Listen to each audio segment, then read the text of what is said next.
Introduction. Hello everyone, I'm the narrator, and I'm here to help you today. I know you're using this video to sleep, so before we start, please like the video and subscribe to the channel. Also, let me know where you're from and what time it is as you're watching. Relax and unwind.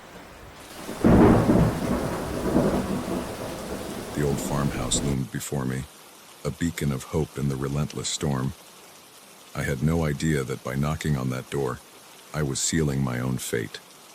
Rain lashed against my windshield, the wipers working overtime but barely making a dent in the deluge. I squinted, trying to make out the road ahead, but it was like driving through a waterfall. My hands gripped the steering wheel so tight my knuckles had turned white. I'd been on the road for hours, making my way cross-country to start a new job. The storm had come out of nowhere, transforming the peaceful countryside into a treacherous maze of winding roads and limited visibility. A flash of lightning illuminated the world for a split second, and that's when I saw it. A massive tree branch lying across the road, directly in my path. I slammed on the brakes, feeling the car hydroplane. My heart leapt into my throat as I fought to regain control. The car skidded to a stop mere inches from the fallen branch.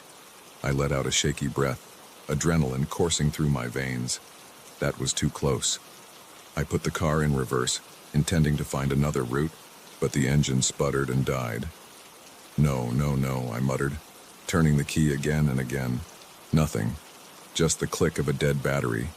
Panic started to set in. I was stranded in the middle of nowhere, in the worst storm I'd ever seen, with a dead car. I grabbed my phone, praying for a signal, but the screen just showed no service out in mocking letters. Another flash of lightning revealed a distant light through the trees. A house. It was my only hope. Grabbing my raincoat, I took a deep breath and stepped out into the downpour. The rain was cold and relentless, soaking through my clothes in seconds. I slogged through the mud, my shoes squelching with every step. The wind howled, whipping my hair across my face as I struggled towards the faint glow in the distance. After what felt like hours, but was probably only minutes, I reached a rustic wooden fence. Beyond it stood an old farmhouse, its windows glowing warmly against the stormy night. I nearly cried with relief. I hurried up the creaky porch steps and knocked on the door, hugging myself against the chill. Please be home. Please be home.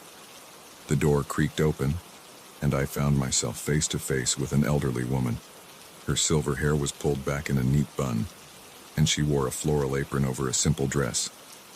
"Oh, you poor dear," she said, her eyes widening at my bedraggled appearance. Come in out of that awful rain." I stepped inside gratefully, immediately enveloped by warmth and the smell of freshly baked bread. "Thank you so much," I said, my teeth chattering. "My car broke down up the road, and I was hoping I could use your phone to call for help." "Of course, dear," the woman said, closing the door behind me. "I'm Martha, and this is my husband, Tom." She gestured to an older man who had just entered the room, wiping his hands on a dish towel. "Nice to meet you," Tom said, his voice gruff but not unkind. "Nasty night to be out driving." I introduced myself and explained my situation. As I talked, Martha bustled around, bringing me a towel and insisting I sit by the fire to warm up. "I'm afraid our phone lines are down because of the storm," Tom said apologetically, "but you're welcome to stay here until morning. We can drive you into town then to get help for your car." I hesitated for a moment. Staying the night with strangers wasn't ideal, but what choice did I have? "That's very kind of you," I said. "I really appreciate it," Martha beamed. "It's no trouble at all, dear. Now let's get you into some dry clothes. I'm sure I have something that will fit you." She led me upstairs to a small guest room, its walls covered in faded floral wallpaper. The bed looked inviting, with a handmade quilt spread across it. Martha rummaged in a dresser, pulling out a nightgown and robe. "These should do nicely," she said, handing them to me. "You get changed, and I'll have some hot soup ready when you come down." I thanked her again, and she left me alone. As I peeled off my wet clothes, I couldn't help but feel grateful for the couple's kindness. It was rare to find people so willing to help a stranger these days. Dressed in the borrowed clothes, I made my way back downstairs. The soup was delicious, rich and warming. As I ate, Martha and Tom chatted amiably, asking about my job and where I was from. It all felt so normal, so safe. But as the evening wore on, I began to notice little things that seemed off. The way Tom's eyes would linger on me when he thought I wasn't looking. The tight set of Martha's smile that didn't quite reach her eyes. The locks on the outside of the guest room door. I tried to shake off my unease. They were just an ordinary elderly couple, being kind to a stranger in need. Wasn't this exactly the sort of heartwarming story you always hoped to hear about? As I got ready for bed, I couldn't quite silence the voice in my head telling me something was wrong. I checked my phone again. Still no signal. I was cut off from the world, alone with two strangers in the middle of nowhere. Sleep didn't come easily. Every creak of the old house, every howl of wind outside made me jump. I dozed fitfully, plagued by unsettling dreams. A noise jolted me awake. Footsteps in the hallway. A whispered conversation just outside my door. I lay perfectly still, straining to hear. Can't keep her here forever. Martha's voice, barely audible. We'll figure something out, Tom replied, like we always do. The floorboards creaked as they moved away. My heart was pounding so hard I was sure they must be able to hear it. What were they talking about? What did they mean? Like we always do? I slipped out of bed, my bare feet silent on the wooden floor. I had to get out of here. Carefully, I tried the door handle. Locked. Of course it was locked. The realization hit me like a punch to the gut. I was trapped. Panic threatened to overwhelm me, but I forced it down. There had to be a way out. The window. I pulled back the curtains and my heart sank. Bars. Solid iron bars across every window. This wasn't a quaint farmhouse. It was a prison. I searched the room frantically for anything I could use as a weapon.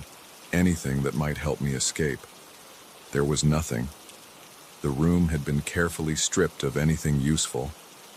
A key turned in the lock. I froze, my breath catching in my throat. The door swung open, revealing Martha. Her kind, grandmotherly demeanor was gone, replaced by a cold, calculating look that chilled me to the bone. "Oh good, you're awake," she said, her voice unnaturally cheerful. "Tom's made breakfast. You must be hungry." I backed away from her, bumping into the dresser. "What do you want from me?" I demanded, trying to keep the fear out of my voice. Martha's smile widened, showing too many teeth. "Why, we want you to stay with us, dear. It gets so lonely out here, just the two of us. We need some young blood to liven things up." "You're insane," I said, my voice shaking. "Let me go, please." Now, she tutted. "That's no way to talk to your new family. Come along now, breakfast is getting cold." She reached for me, and I reacted instinctively. I shoved her, hard. She stumbled backwards with a cry of surprise. I didn't wait to see if she fell. I ran. Out into the hallway, down the stairs, my bare feet slapping against the wood. I could hear shouting behind me, heavy footsteps giving chase. The front door was right there. Freedom just steps away. I grabbed the handle and yanked. It didn't budge. Locked. Of course it was locked. Rough hands seized me from behind. I screamed, kicking and clawing, fighting with everything I had. But Tom was strong, his arms like iron bands around me. "Now, that wasn't very nice," he growled in my ear. After all our hospitality, Martha appeared, rubbing her arm where she'd hit the wall. The look in her eyes was murderous. "I think she needs to learn some manners, Tom. Take her to the basement." "No!" I screamed, renewing my struggles. "Help! Somebody help me!" But there was no one to hear, no one to help. Just the howling of the wind outside, drowning out my cries as Tom dragged me towards a door I hadn't noticed before. The basement stairs loomed before me, descending into darkness. I could hear faint sounds coming from below, whimpers, quiet sobs. Oh God, I wasn't the first. How many others had made the mistake of knocking on that door? As Tom forced me down the stairs, step by terrible step, I realized the true horror of my situation. This wasn't just a night of terror. This was the beginning of a nightmare that might never end. The basement door slammed shut behind us, sealing me in darkness, and all I could think was, I should have stayed in the car. The village looked like something out of a history book, untouched by time. But as I stepped closer, the hairs on the back of my neck stood up. Something was very, very wrong here. I'd been hiking through the dense forests of the Pacific Northwest for days, relishing the solitude and the raw beauty of nature. As an avid backpacker, I'd thought I'd seen it all, but nothing could have prepared me for what I stumbled upon that afternoon. The trail I'd been following had grown faint, barely visible beneath the carpet of pine needles and fallen leaves. I was beginning to worry I'd strayed too far off the marked path when I caught a glimpse of something through the trees. Smoke. Thin wisps curling up into the sky. My spirits lifted. Maybe it was a ranger station or a campground. At the very least, I could ask for directions. I pushed through a thick curtain of ferns and found myself on the edge of a small clearing. What I saw stopped me dead in my tracks. It was a village, but unlike any I'd ever seen. Crude huts made of logs and thatch clustered around a central fire pit. People moved about dressed in rough, homespun clothing that looked like something out of the pioneer days. Children chased each other, laughing, while women tended to cooking fires and men worked with primitive tools. For a moment, I wondered if I'd stumbled onto some kind of historical reenactment site. But there were no signs, no indicators that this was anything but a real, living village frozen in time. Fascination overcame my initial shock. As an amateur anthropologist, this was the kind of discovery I'd only dreamed about. A culture untouched by the modern world, existing right here in the heart of America. It was incredible. I stepped into the clearing, waving to get someone's attention. "Hello," I called out. "I'm a bit lost. Could someone help me?" The effect was immediate and unsettling. Every head turned towards me, every pair of eyes locking onto me with an intensity that made my skin crawl. The laughter and chatter died away, replaced by an eerie silence broken only by the crackling of fires. A man approached me. He was tall and lean, with a weather-beaten face and calloused hands. His eyes, a startling pale blue, seemed to look right through me. "Welcome, stranger," he said, his voice rough as bark. "You've wandered far from the beaten path." I introduced myself, explaining about my hike and how I'd gotten lost. As I spoke, I noticed more villagers gathering around, watching me with undisguised curiosity and something else. Hunger? Anticipation? I couldn't quite put my finger on it, but it made me deeply uneasy. "You must be tired," the man said. He introduced himself as Ezra, the village elder. "Come, join us. Rest, eat. We'll talk about getting you back to your world in the morning." My world. The phrasing struck me as odd, but I was too exhausted and hungry to dwell on it. I followed Ezra to one of the larger huts, acutely aware of the eyes following my every move. Inside the hut, a group of villagers had gathered. They peppered me with questions about the outside world, their eyes wide with wonder as I described things like smartphones and airplanes. It was like talking to time travelers. As night fell, they served dinner, a hearty stew that filled my belly and made my eyelids heavy. Ezra showed me to a small hut where I could sleep, assuring me we'd figure out how to get me home in the morning. I should have been elated at my incredible discovery. Instead, as I lay on the rough pallet, I couldn't shake a growing sense of dread. Something about this place, about these people, felt wrong. The way they looked at me, the odd phrases they used, The fact that such a place could exist unknown in this day and age. None of it added up. Sleep came fitfully, filled with unsettling dreams of dark forests and watching eyes. I woke with a start in the pre-dawn gloom, my heart racing. Something had woken me. A sound. A presence. I wasn't alone. A figure stood in the doorway of the hut, silhouetted against the faint light outside. I recognized her as one of the younger women from the village. Barely more than a girl, really. "You need to leave," she whispered urgently. "Now, while everyone's still asleep." I sat up, fully awake now. "What? Why?" She glanced nervously over her shoulder before continuing. "This place, it's not what you think. We're not what you think. You have to go before it's too late." A chill ran down my spine. "What do you mean? What is this place?" "There's no time to explain," she hissed. "Just go. Head east, towards the rising sun. Don't stop. Don't look back. If you hear anyone calling your name, ignore it. Run." Before I could ask anything more, she was gone, melting into the shadows like a ghost. My mind was reeling, but instinct told me to listen to her warning. I grabbed my backpack and slipped out of the hut. The village was quiet. The fires burned down to embers. It would have seemed peaceful if not for the palpable sense of menace in the air. I made it to the edge of the clearing before I heard it. A low, keening wail that made my blood run cold. It was joined by another, then another, a chorus of inhuman voices rising in the pre-dawn darkness. They knew I was gone. I ran.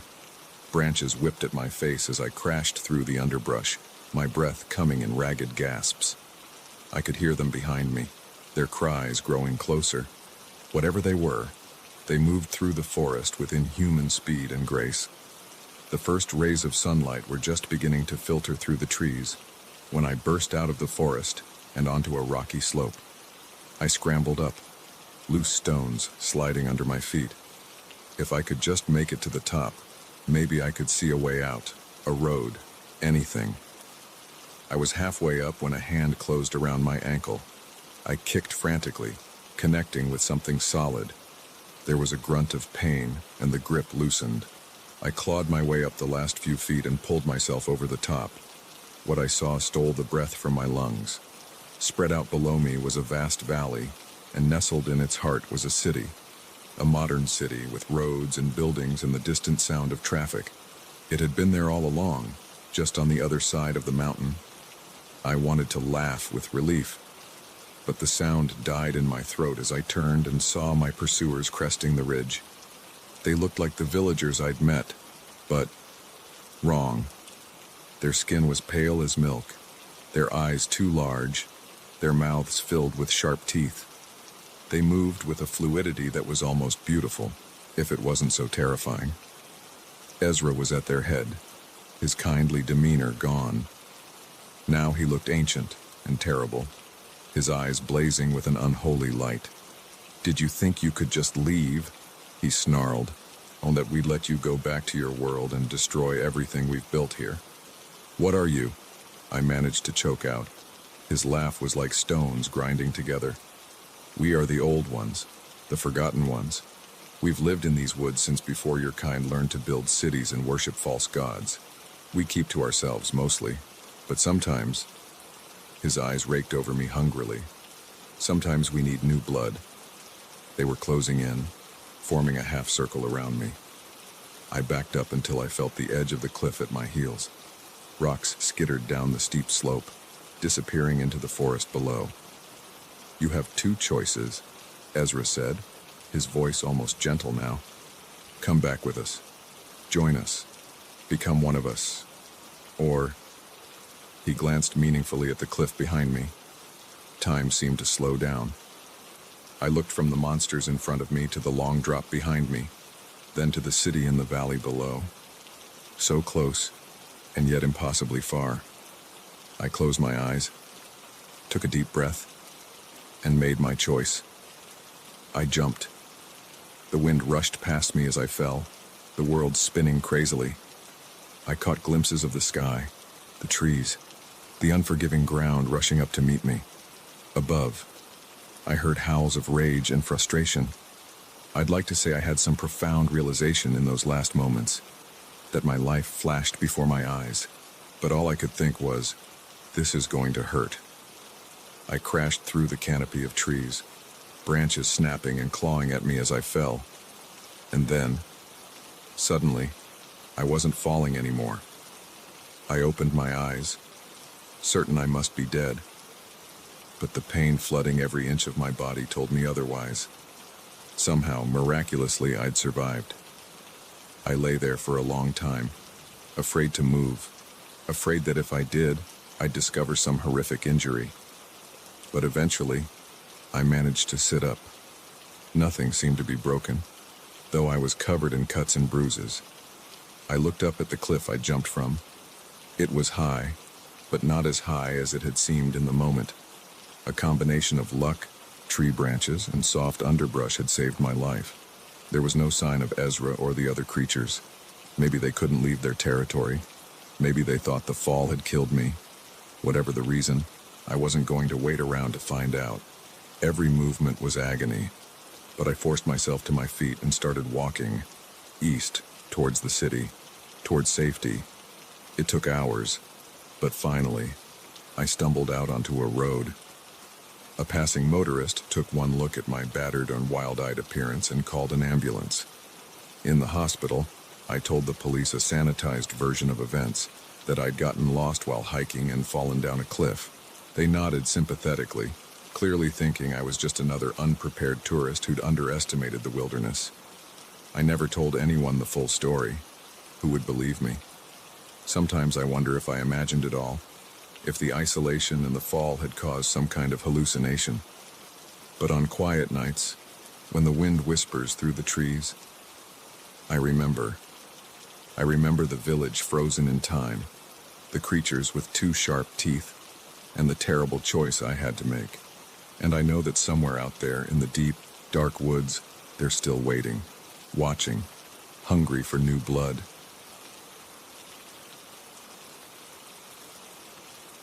The first scream nearly stopped my heart. The second one told me I wasn't imagining things. Something was very wrong in the warehouse tonight, and I was the only one around to deal with it. I'd been working as a night security guard at the Millbrook Industrial Complex for about 6 months. It was an easy gig, mostly just walking around, checking locks, and making sure no one was where they shouldn't be. The pay wasn't great, but the quiet suited me. After 2 tours in Afghanistan, I appreciated a job where the most excitement usually came from chasing away teenagers looking for a place to party. Tonight started like any other. I arrived just before sunset, checked in with the day shift guard, and settled into my routine. The complex was huge, a maze of warehouses and storage units. My first walkthrough usually took about 2 hours. I was halfway through my rounds when I heard it, a muffled thump coming from Warehouse 17. I paused, tilting my head to listen. It could have been nothing. Old buildings make noise all the time, settling and creaking. But something about it made the hairs on the back of my neck stand up. Warehouse 17 was supposed to be empty. It was a new addition to the complex, not yet in use. No one should have been in there. I approached cautiously, my hand resting on the taser at my hip. As I got closer, I heard more noises, hushed voices, the scrape of something heavy being moved across the floor. My first instinct was to call it in, but I hesitated. If it was just some kids messing around, I didn't want to make a big deal out of it.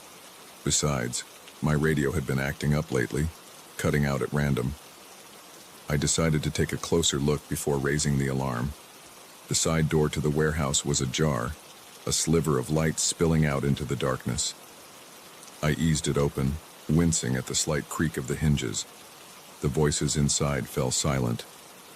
I slipped inside, keeping close to the wall. The warehouse was dimly lit, most of the overhead lights off. Stacks of crates and pallets created a labyrinth of shadows. The air was thick with the smell of dust and machine oil.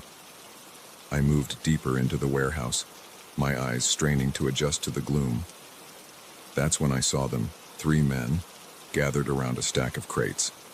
They were dressed in dark clothes, their faces obscured by ski masks. One of them was holding a crowbar. My heart rate spiked. This wasn't a bunch of kids looking for thrills. These were professionals. I should have backed out right then, called the police. But curiosity got the better of me. What were they after? What was in those crates that was worth the risk of breaking in? I crept closer, using the stacks of pallets as cover.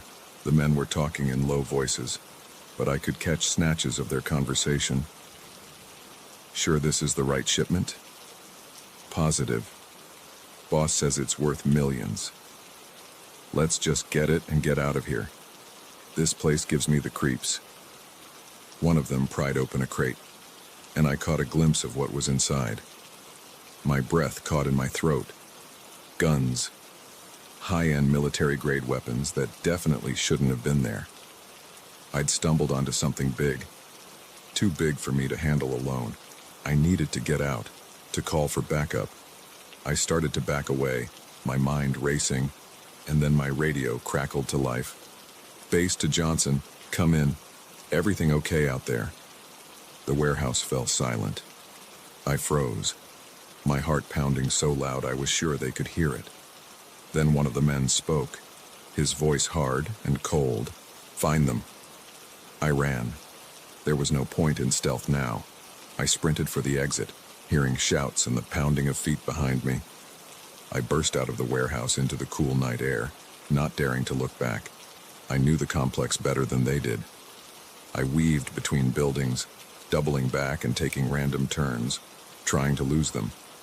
But they were persistent, and I could hear them spreading out, trying to cut me off.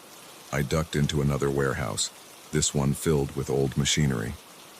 I crouched behind a rusted conveyor belt, trying to catch my breath and think. I needed to get to a phone, to call for help, but my cell was in the guard shack on the other side of the complex, and these guys were between me and it. A sound made me freeze. Footsteps, slow and deliberate, entering the warehouse. I held my breath, pressing myself against the cold metal of the conveyor belt. We know you're in here, Rent-A-Cop, a voice called out. Come out now and we won't hurt you, much. I didn't believe that for a second. These guys weren't leaving any witnesses. The footsteps drew closer. I looked around desperately for a weapon, anything I could use to defend myself. My eyes fell on a piece of pipe lying nearby. It wasn't much, but it was better than nothing. I gripped the pipe tightly, my palms sweaty. The footsteps were right on the other side of the conveyor belt now. I could hear the man's breathing, see the beam of his flashlight sweeping back and forth. He rounded the corner, and I swung. The pipe connected with a satisfying thunk, and the man went down hard. I didn't wait to see if he was getting up. I ran, out of the warehouse, into the maze of alleys between buildings. I could hear shouts in the distance. They knew I'd taken one of them out. They'd be even more determined now. I needed a plan. I couldn't keep running forever. Eventually, they'd corner me, or I'd make a mistake. I needed to turn the tables somehow. An idea started to form. It was risky, maybe even crazy, but it was the best shot I had. I made my way to Warehouse 12. It was where they stored cleaning supplies and maintenance equipment. More importantly, it had a control panel for the complex's sprinkler system. I slipped inside, my eyes quickly adjusting to the dimness. The control panel was on the far wall. I hurried over to it, my fingers flying over the switches. In Afghanistan, I'd worked with the combat engineers enough to pick up a few tricks. I just hoped I remembered them correctly. I heard a noise outside, voices approaching. Time was up. I flipped the last switch and ran for cover. The sprinklers came on with a hiss, water raining down throughout the complex. But it wasn't just water. I'd rerouted the system to pull from the tanks of industrial cleaner stored in the warehouse. The whole place was being doused in a cocktail of harsh chemicals. Shouts of surprise and anger erupted outside. I allowed myself a grim smile. Let's see how well they could search with burning eyes and slippery footing. I used the confusion to make my way towards the guard shack. The whole complex was in chaos now. Alarms were blaring, lights flashing. The chemical-laced water made everything slick and dangerous. I was almost there when a figure loomed out of the mist. It was one of the men, his eyes red and streaming from the chemicals. He swung wildly at me with a crowbar. I ducked under the blow and tackled him, both of us sliding across the wet pavement. We grappled, rolling over and over. He was strong, but I was fighting for my life. I managed to get on top of him, pinning him down. "It's over," I growled. "The police will be here any minute." As if on cue, I heard sirens in the distance. The man's eyes widened in fear, then narrowed in hatred. With a surge of strength, he threw me off and scrambled to his feet. I watched him run off into the chemical mist, knowing I couldn't catch him. It didn't matter. The police would be here soon, and I had bigger concerns. I made it to the guard shack and called 911, then the complex's owner. By the time the police arrived, the sprinklers had washed away most of the evidence. But the crate of guns was still there, and my testimony was enough to launch a full investigation. In the days that followed, the truth came out. The complex had been used as a waypoint in an international arms smuggling operation. The owner claimed ignorance, but evidence suggested otherwise. The whole thing went much deeper and higher up than anyone had suspected. As for me, I was hailed as a hero. There was talk of promotions, of joining the police force, but I turned it all down. I'd had enough excitement to last a lifetime. These days, I work security at a shopping mall. The most action I see is chasing down shoplifters, and that suits me just fine. But sometimes, on quiet nights, I remember the warehouse, the guns, the chase, the fear and the adrenaline, and I wonder what else might be hiding in the dark corners of seemingly ordinary places, waiting for someone to stumble upon it. The footprints appeared overnight, a perfect circle around my tent. I hadn't heard a sound, hadn't sensed a presence, but there they were, silent testimony that I was not alone in these woods. I'd come to the Cascade Mountains to find solitude, to escape the noise and chaos of city life. After a messy breakup and losing my job, I needed time to clear my head, to remember who I was when the world wasn't pressing in on all sides. The idea of a solo camping trip had seemed perfect. Just me, the wilderness, and my thoughts. I'd spent the last 3 days hiking deeper into the backcountry, relishing the burn in my muscles and the crisp mountain air. Yesterday evening, I'd found the perfect spot to set up camp, a small clearing near a babbling brook, surrounded by towering pines. As I'd pitched my tent and started a small fire, I'd felt a sense of peace settling over me for the first time in months. That peace shattered the moment I unzipped my tent this morning and saw the footprints. They were large, much bigger than my own, and deeply pressed into the soft earth. Whatever had made them was heavy, and there were so many of them, forming a perfect circle around my campsite, as if something had paced around me all night long. A chill ran down my spine that had nothing to do with the morning air. I'd encountered wildlife before on my hikes, deer, the occasional black bear. But this was different. This felt deliberate. I forced myself to take a deep breath, to think rationally. It was probably just an animal, curious about the strange new smell in its territory. Nothing to panic about. Still, I decided it might be wise to pack up and move on. As I started to break down my tent, a twig snapped in the forest behind me. I whirled around, my heart leaping into my throat. The trees stood silent and still, revealing nothing. But I couldn't shake the feeling of eyes on me, watching from the shadows.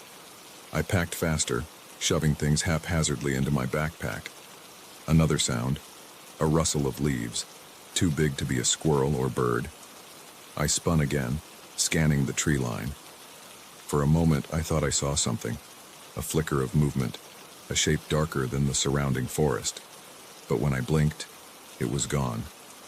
Backpack secured, I didn't bother dousing my fire pit or doing a final sweep of the campsite like I normally would. I just wanted to get out of there. I picked a direction, away from where I thought I'd seen movement, and started walking, my pace just shy of a run. The forest seemed different now, no longer peaceful and welcoming. Shadows lurked behind every tree, and every sound made me flinch. I tried to focus on my map, on finding my way back to the main trail, but my hands were shaking so badly I could barely read it. After about an hour of hiking, I allowed myself to slow down. My initial panic had faded, replaced by a dull anxiety gnawing at the pit of my stomach. I hadn't seen or heard anything strange since leaving the campsite. Maybe I had overreacted. Maybe it really had just been an animal. I found a fallen log and sat down, pulling out my water bottle and taking a long drink. As I lowered the bottle, movement caught my eye. There, about 50 yards away, standing perfectly still between two massive pines, was a figure. My breath caught in my throat. It was human-shaped, but wrong somehow. Too tall, too thin, its proportions slightly off in a way that made my skin crawl.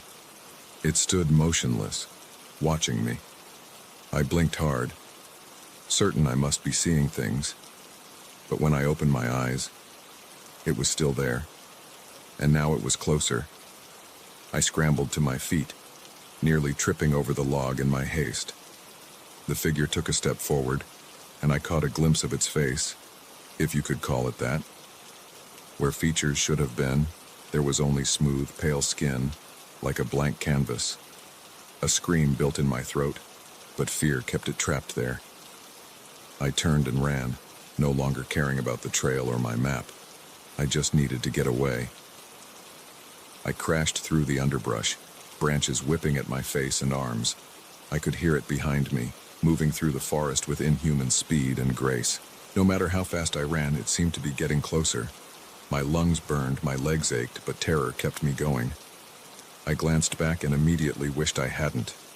It was right there, barely 10 feet behind me, its long arms reaching out. I put on a final burst of speed, my feet flying over the uneven ground, and then they weren't. My toe caught on an exposed root, and suddenly I was falling, tumbling down a steep embankment I hadn't even seen. I rolled and bounced, unable to stop my descent. Pain exploded through my body as I hit rocks and branches. Finally, mercifully, I came to a stop at the bottom, landing hard on my back. The impact drove the air from my lungs, and for a terrifying moment, I couldn't breathe. As I lay there, gasping and fighting waves of nausea, I waited for those long, pale hands to grab me. But nothing came. Slowly, painfully, I managed to sit up. I was in a small gully, the steep sides rising up on either side of me. There was no sign of my pursuer. I did a quick inventory of my injuries. Cuts, bruises, maybe a sprained wrist, but nothing seemed broken. My backpack had taken the brunt of the fall. I was battered, but alive. As my breathing steadied and the adrenaline began to fade, doubt crept in. Had I really seen what I thought I saw? Or had days of solitude and the stress of recent events caused me to hallucinate? I wanted to believe it was all in my head, but the memory of those footprints as of that blank face was too vivid to dismiss. I knew I should try to find my way back to the trail, to civilization, but the thought of climbing back up that embankment and of potentially coming face to face with whatever that thing was filled me with dread. The gully seemed to lead downhill. Water always flows to bigger water, I reasoned. If I followed it, I might find a river, which could lead me out of the forest. It wasn't a great plan, but it was all I had. I started walking, wincing with every step. The gully was narrow and rocky, forcing me to watch my footing carefully. The forest pressed in close on either side, the trees seeming to lean over the edges, blocking out most of the sunlight. As I walked, I tried to make sense of what had happened. What was that thing? A person in some kind of costume? A bear standing on its hind legs? My own fear-addled imagination? None of the explanations quite fit, but I clung to them anyway. The alternative, that there was something in these woods that defied explanation, was too terrifying to contemplate. The day wore on, and the gully showed no signs of widening or leading to a river. My water was running low, and the granola bars in my pack weren't enough to quell the hunger gnawing at my stomach. Worse, I was starting to hear things. Whispers on the wind, footsteps just out of sight. Every time I whirled to look, there was nothing there, but the feeling of being watched, of being hunted, never left. As the light began to fade, panic set in. I couldn't be out here at night. I couldn't face the darkness knowing that thing might be lurking in it. I started to jog, ignoring the protests of my battered body.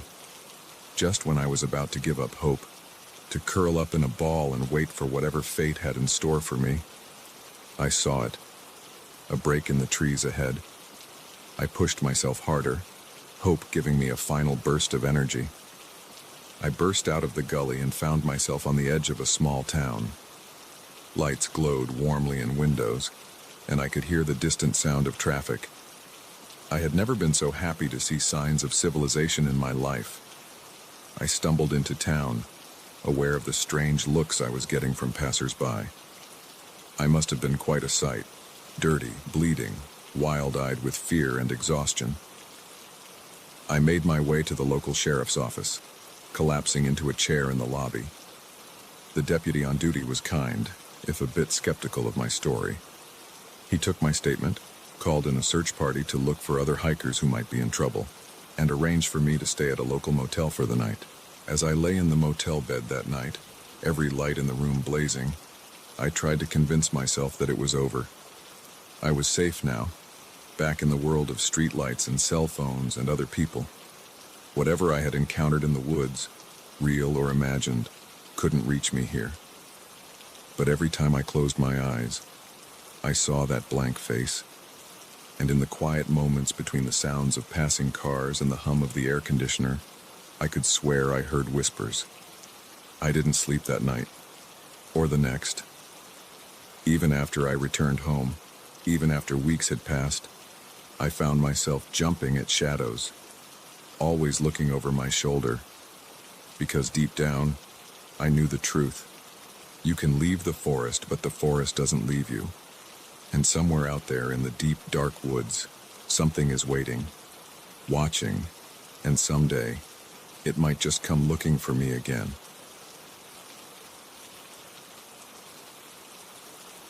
The moment I saw his eyes in my rearview mirror, I knew I'd made a terrible mistake.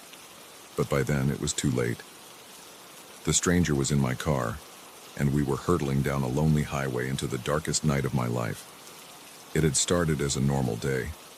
I was driving back from a business trip, a 6-hour journey I'd made dozens of times before. The rain had been relentless since I left the city, pounding against my windshield in sheets. I was tired, the kind of bone-deep exhaustion that makes your eyes burn and your thoughts fuzzy. I'd just passed a sign indicating the next town was 50 miles away when I saw him. A lone figure on the side of the road, thumb out, drenched to the skin. In the brief illumination of my headlights, I caught a glimpse of a worn backpack and a face that looked as weary as I felt. I'd never picked up a hitchhiker before. It went against everything I'd been taught about safety. But something about the miserable scene made me slow down. Maybe it was fatigue clouding my judgment, or maybe it was a misguided attempt at karma. Whatever the reason, I found myself pulling over. The man jogged to my passenger side, and I leaned over to open the door. "Where you headed?" I asked, having to raise my voice over the drumming of the rain. "Just up the road a ways," he said, climbing in. "Appreciate the ride, mister. Weather's something awful tonight." As he settled in, I got my first good look at him. He was younger than I'd initially thought, probably in his late 20s. His clothes were soaked through, his hair plastered to his forehead. But it was his eyes that caught my attention, pale blue and intensely alert, a stark contrast to his bedraggled appearance. "I'm Jake," I said, pulling back onto the highway. "There's a town about 50 miles up, that far enough." He nodded, a slight smile playing at the corners of his mouth. "That'll do just fine, Jake. Name's Ray." We drove in silence for a while, the rhythmic swish of the wipers and the hum of the engine, the only sounds. I snuck glances at Ray out of the corner of my eye. He sat perfectly still, staring straight ahead, that faint smile never leaving his lips. "So," I said, trying to break the awkward silence, "what brings you out here in this weather?" Ray turned to look at me, and I felt a chill run down my spine. There was something in his gaze that hadn't been there before, a coldness that made me instinctively tighten my grip on the steering wheel. "Oh, he said, his voice low and even. "Just trying to get where I need to go." I nodded, unsure how to respond. The silence that followed was heavy, oppressive. I reached to turn on the radio, desperate for some noise to fill the car. Ray's hand shot out, grabbing my wrist. His grip was like iron. "I wouldn't do that if I were you, Jake," he said softly. "We need to have a little chat, you and I." My heart began to race. I tried to pull my hand away, but his grip only tightened. "What are you doing?" I asked, my voice cracking. "Let go of me." "Keep driving," Ray said, his tone leaving no room for argument, "and listen very carefully." I did as he said, my mind whirling. How had I gotten myself into this situation? What did he want? "You're probably wondering why I'm doing this," Ray said, as if reading my thoughts. "The truth is, Jake, you're not the first person to pick me up tonight, but you might be the last." A cold sweat broke out on my forehead. "What do you mean?" I asked, though I wasn't sure I wanted to know the answer. Ray's grip on my wrist loosened slightly, but I didn't dare move. "I've been walking this road for a long time, Jake, longer than you can imagine, and I've learned that people like you, kind people, good Samaritans, you're all the same deep down." He leaned in closer, and I could feel his breath on my ear. "You all think you're doing a good deed, don't you? Helping out a stranger in need. But the truth is, you do it because it makes you feel good about yourself. It lets you pat yourself on the back and say, 'Look at me, I'm such a nice person.' I wanted to protest, to defend myself, but fear kept me silent." "But I wonder," Ray continued, "how nice you'd be if you knew the truth. If you knew what I've done to the others who picked me up." My blood ran cold. Others. What had he done? "Take the next right," Ray instructed, pointing to a narrow dirt road I hadn't even noticed. I hesitated, my foot hovering over the brake pedal. This was my chance. I could stop the car, try to overpower him, make a run for it. As if sensing my thoughts, Ray pressed something hard and metallic against my ribs. "I wouldn't if I were you, Jake. This gun has already seen plenty of action tonight. Don't make me use it again." My hopes of escape crumbled. With shaking hands, I turned onto the dirt road. The trees closed in around us, branches scraping against the sides of the car. The headlights barely penetrated the darkness ahead. "You know what I've noticed, Jake?" Ray said conversationally, as if we were old friends out for a drive. "Most people, when they realize they're in danger, they beg. They plead for their lives, make promises, offer money. But not you. You're different." I swallowed hard, trying to keep my voice steady. "What do you want from me?" Ray chuckled, a sound devoid of any real humor. "What do I want? That's a good question, Jake. A very good question indeed." We drove in silence for what felt like hours but was probably only minutes. The road got rougher, the car bouncing and jolting over ruts and rocks. Finally, we came to a clearing. Ray told me to stop the car. "Turn off the engine," he instructed, "but leave the headlights on." I did as he said, my hands shaking so badly I could barely manage the key. The sudden silence was deafening, broken only by the continued patter of rain on the roof. "Get out," Ray said, slowly. I opened the door and stepped out into the rain. It was cold, soaking through my shirt in seconds. Ray followed, keeping the gun trained on me. "Walk to the front of the car," he said. As I moved, the headlights illuminated something that made my stomach lurch. A hole, a large, rectangular hole dug into the muddy earth. A grave. "You've probably figured it out by now," Ray said, coming to stand beside me. "This is where your journey ends, Jake." I stared at the hole, my mind struggling to process what was happening. This couldn't be real. Any moment now, I'd wake up in my own bed. This nightmare nothing but a fading memory. But the cold rain on my skin, the mud squelching under my feet, the hard press of the gun against my back, it was all too real. Why?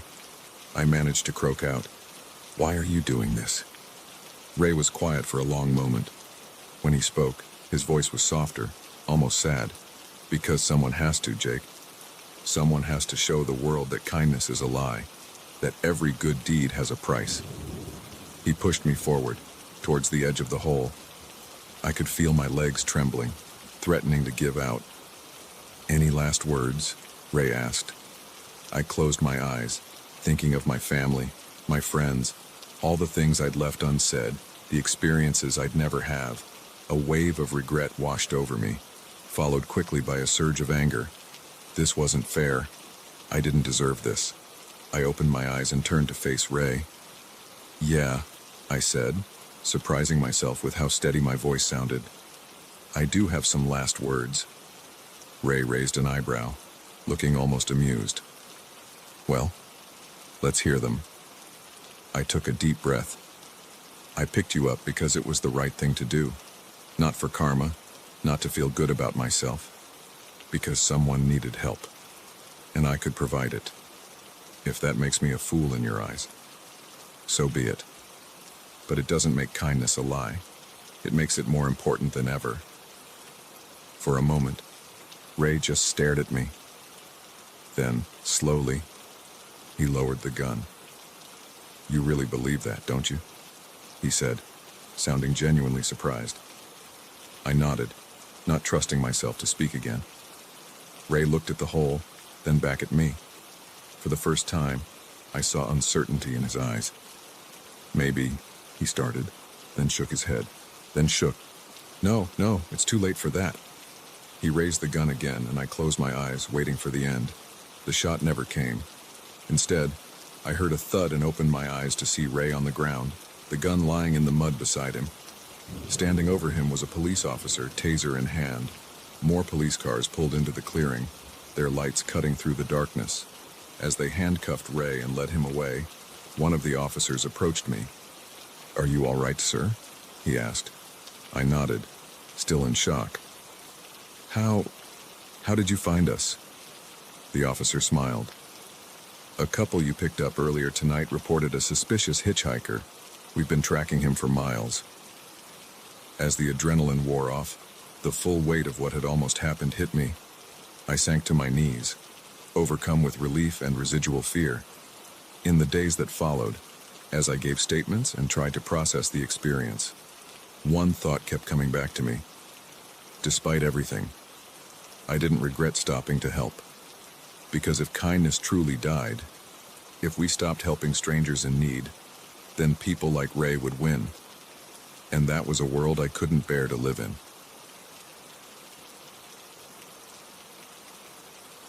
The first bullet shattered the window, spraying glass across the cabin floor. The second one missed my head by inches. In that moment, I realized our family vacation had just become a fight for survival. It was supposed to be a perfect getaway. My wife, Sarah, and our two kids, Emily, 12, and Max, 8, had been looking forward to this trip for months. A week in a cozy cabin nestled in the mountains, far from the chaos of the city and the demands of our busy lives. No phones, no internet, just quality family time surrounded by nature. The first few days were everything we'd hoped for. We hiked through lush forests, roasted marshmallows over a crackling fire, and spent evenings playing board games by lamplight. It was idyllic, peaceful in a way our lives rarely were. On the fourth night, everything changed. We'd just finished dinner and were cleaning up when we heard the sound of a car approaching. This was odd.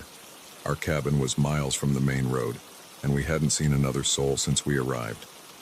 Sarah and I exchanged a look of concern. Kids, go to your room, I said, trying to keep my voice calm. Mom and I need to check something out. Emily, always perceptive, caught the tension in my voice. Dad, what's wrong? Nothing, sweetie. Sarah reassured her. ushering both kids towards their bedroom.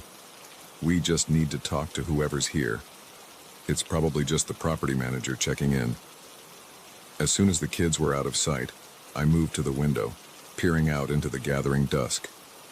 A battered pickup truck had pulled up in front of the cabin, its headlights cutting through the twilight. 3 men got out, all carrying weapons. My heart rate spiked. These weren't property managers or lost tourists. The way they moved, the furtive glances they cast around, these men were trouble.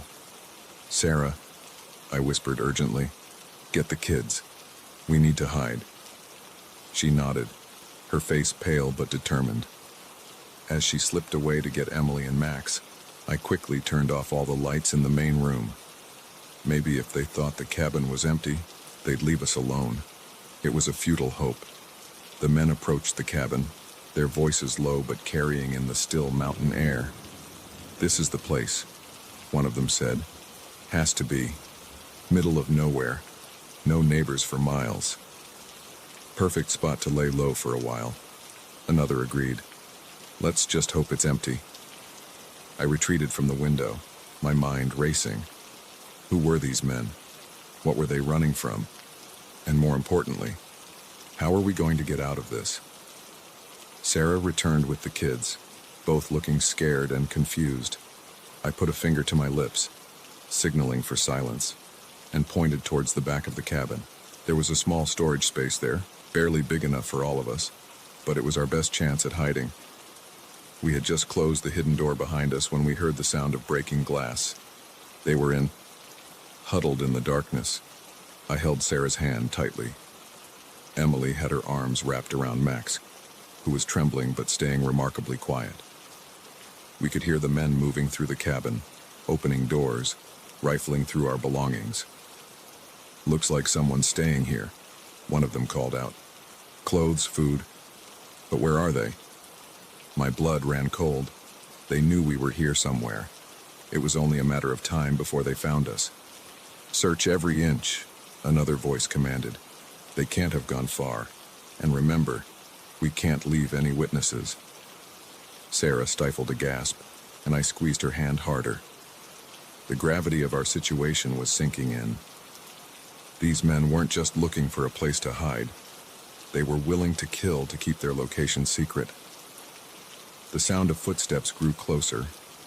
A floorboard creaked just outside our hiding spot. We held our breath, every muscle tense, waiting for the moment of discovery. Then, miraculously, the footsteps moved away. They hadn't found the hidden door. For hours, we remained frozen in that tiny space, listening to the men make themselves at home in our cabin. They drank our beer, ate our food, and discussed their plans in low voices. From what we could gather, they had robbed a bank in a nearby town and were waiting for things to cool down before making their escape. As night deepened, the men settled into sleep. This was our chance. If we could somehow get past them and to our car, we might be able to escape. I leaned close to Sarah's ear, my voice barely a whisper. "I'm going to create a distraction. When I do, take the kids and run for the car. Don't wait for me." She shook her head vehemently, but I cupped her face in my hands. "Please, Sarah, it's the only way." Tears glistened in her eyes, but she nodded. I kissed her softly, then hugged both kids. "Remember what we practiced in our fire drills?" I whispered to them. "Stay low, move fast, and don't look back, okay?" They nodded, their eyes wide with fear, but trusting. Taking a deep breath, I eased open the hidden door. The main room was dark, illuminated only by moonlight filtering through the windows. I could make out the shapes of 2 men sleeping on the couches. The third must be in one of the bedrooms. I crept towards the kitchen, my heart pounding so loud I was sure it would wake them.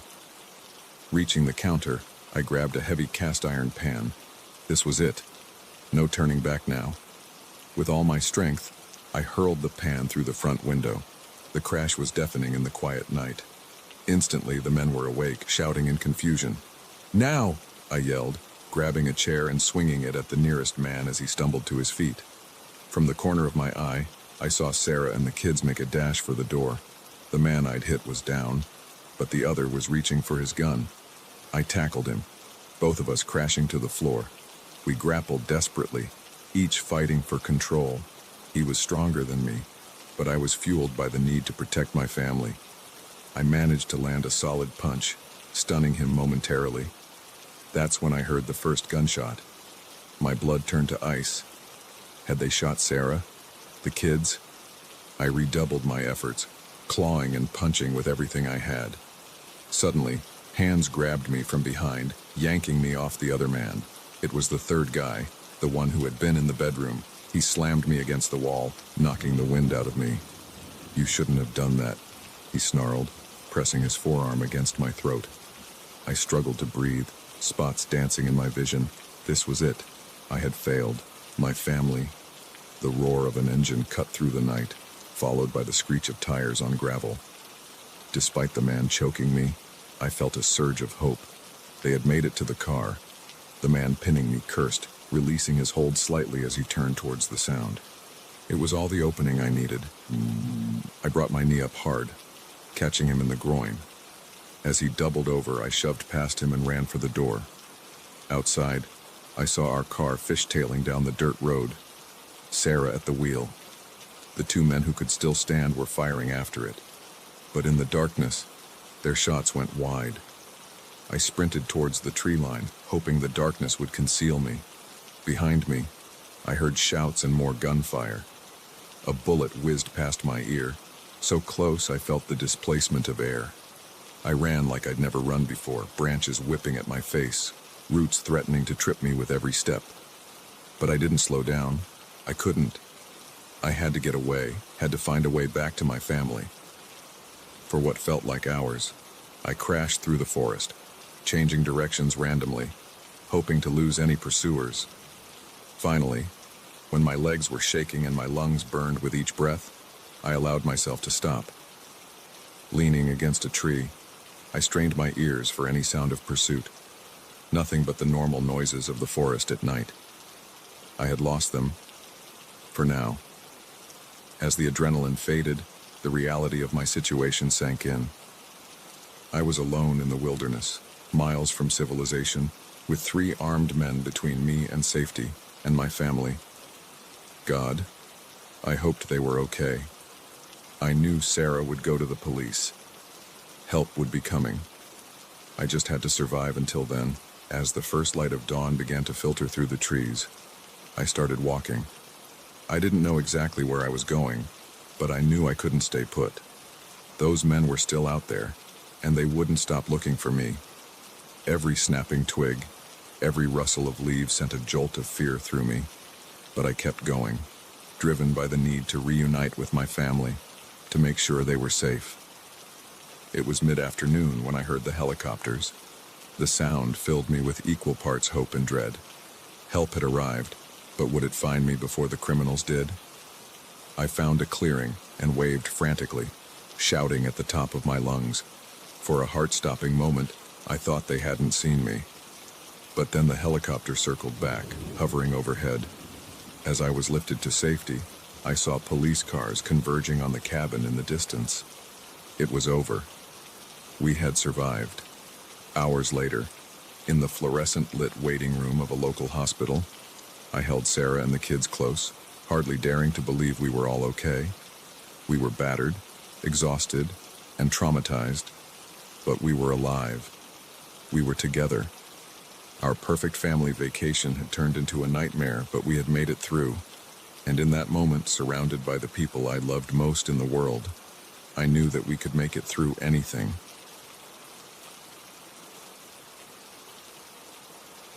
The syringe glinted in the dim light, its contents a mystery that would haunt me for years to come. I never thought I'd uncover a deadly secret while working the night shift at Oakwood Nursing Home. But sometimes the most sinister plots unfold in the quietest of places. My name's Rachel, and I've been a night nurse at Oakwood for about 3 years now. It's not the most glamorous job, but I like it. There's something peaceful about the quiet halls at night, checking on our residents as they sleep, making sure they're comfortable and safe.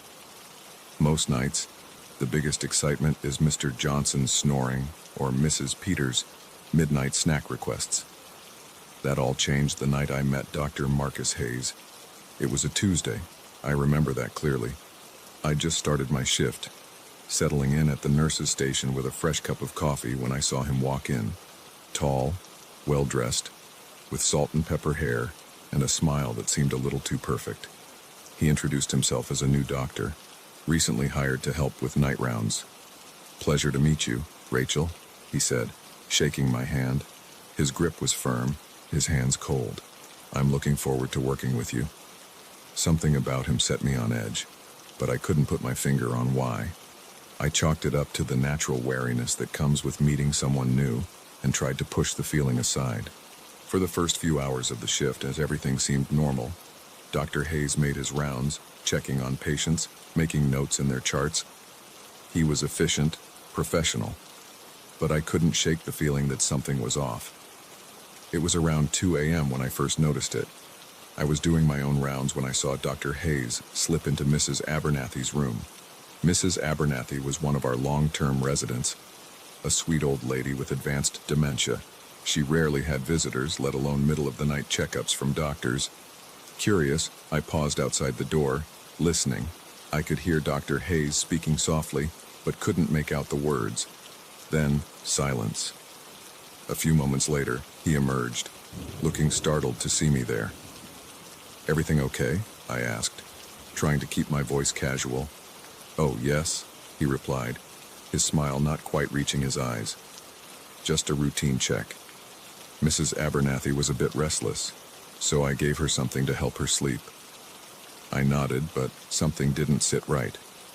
We had strict protocols about administering medication, especially to patients with dementia, and I hadn't heard anything about Mrs. Abernathy being restless.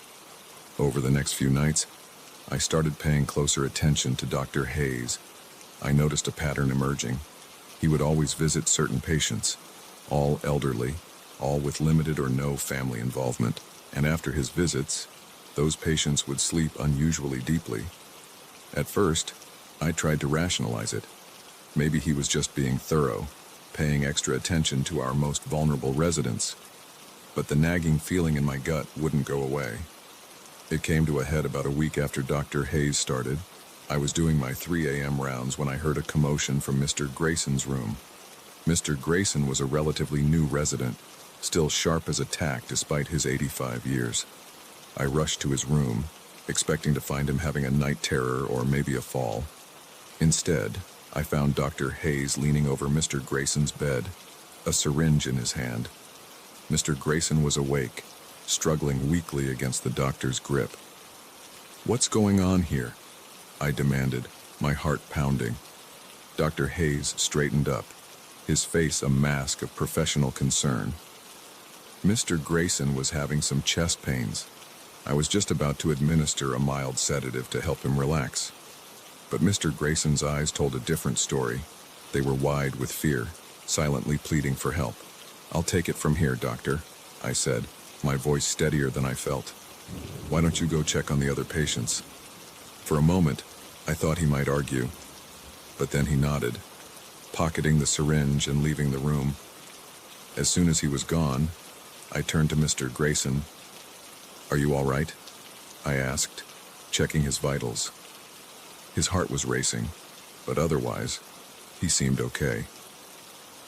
He was trying to kill me," Mr. Grayson whispered, his voice shaking.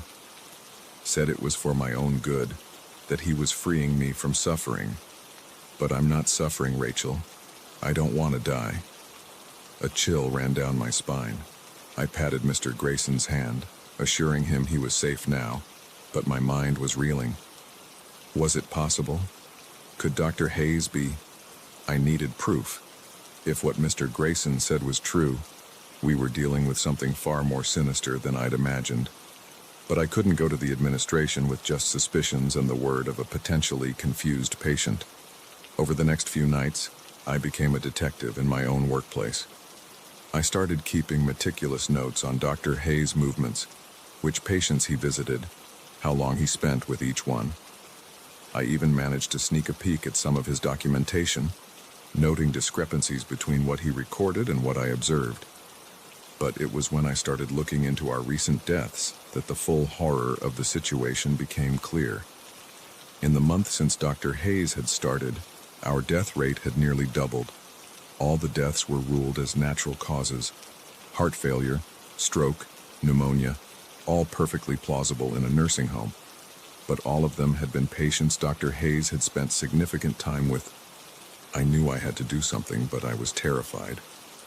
If I was right, I was dealing with a serial killer. If I was wrong, I could be throwing away my career over paranoid suspicions. It all came to a head on a rainy Thursday night.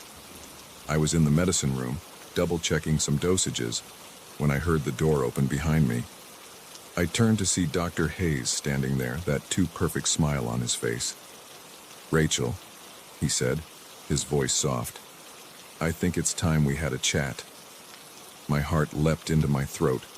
I tried to keep my voice steady as I replied, "Of course, doctor. What about—" He stepped into the room, closing the door behind him. "I think you know. You've been watching me, haven't you? Poking around in my business." I swallowed hard, my eyes darting to the door. He was blocking my only exit. "I don't know what you're talking about," I said, but my trembling voice betrayed me. Dr. Hayes sighed, shaking his head. "I had such hopes for you, Rachel. I thought you might understand. What we do here, it's a kindness, really. These people, they're suffering, lingering. We're freeing them. By killing them." I couldn't keep the horror out of my voice. "That's not our decision to make. We're supposed to care for them, not play God." His eyes hardened, all pretense of warmth vanishing. "I was afraid you'd see it that way. Such a shame. You were a good nurse, Rachel." He reached into his pocket, pulling out a syringe. My blood ran cold as I recognized it as the same one he'd tried to use on Mr. Grayson. "Don't worry," he said, advancing towards me. "It won't hurt. You'll just go to sleep and never wake up. It's peaceful, really." I backed up, my mind racing. I needed to stall, to find a way out. "How many?" I asked. "How many have you killed?" He paused, considering. "Here, about a dozen. But I've worked in many facilities over the years. I've freed hundreds from their suffering." I felt sick. How had he gotten away with this for so long? How many families had mourned loved ones, never knowing their deaths were far from natural? As he spoke, I'd been inching towards the shelves behind me. Now, my hand closed around a heavy bottle of liquid medication. Without thinking, I hurled it at him. The bottle caught him in the shoulder, causing him to stumble. I didn't wait to see if he'd recover. I shoved past him, yanking the door open and running into the hallway. "Help!" I screamed, my voice echoing through the quiet halls. "Somebody help!" I could hear Dr. Hayes behind me, his footsteps pounding on the linoleum. I ran faster than I ever had in my life, my heart feeling like it might burst from my chest. Just as I thought my legs might give out, I saw a light ahead, the security office. I burst through the door, startling the night guard awake. "Call the police!" I gasped. "Dr. Hayes, he's killing patients." The next few hours passed in a blur. The police arrived. Dr. Hayes was arrested. They found evidence in his locker, detailed records of his victims, drugs that had no place in a nursing home. It was over. In the days that followed, as the full extent of Dr. Hayes' crimes came to light, I struggled to come to terms with what had happened. How could someone sworn to help people cause so much harm? How had we all been so blind? But amid the horror and the guilt, there was also a sense of relief. We had stopped him. No more families would lose loved ones to his twisted idea of mercy. Now, as I walk the quiet halls of Oakwood at night, I'm more vigilant than ever. Every patient, every visitor, every new staff member is scrutinized. Because I've learned the hard way that sometimes the real monsters wear white coats and winning smiles. And the most vulnerable among us need our protection more than we ever realized.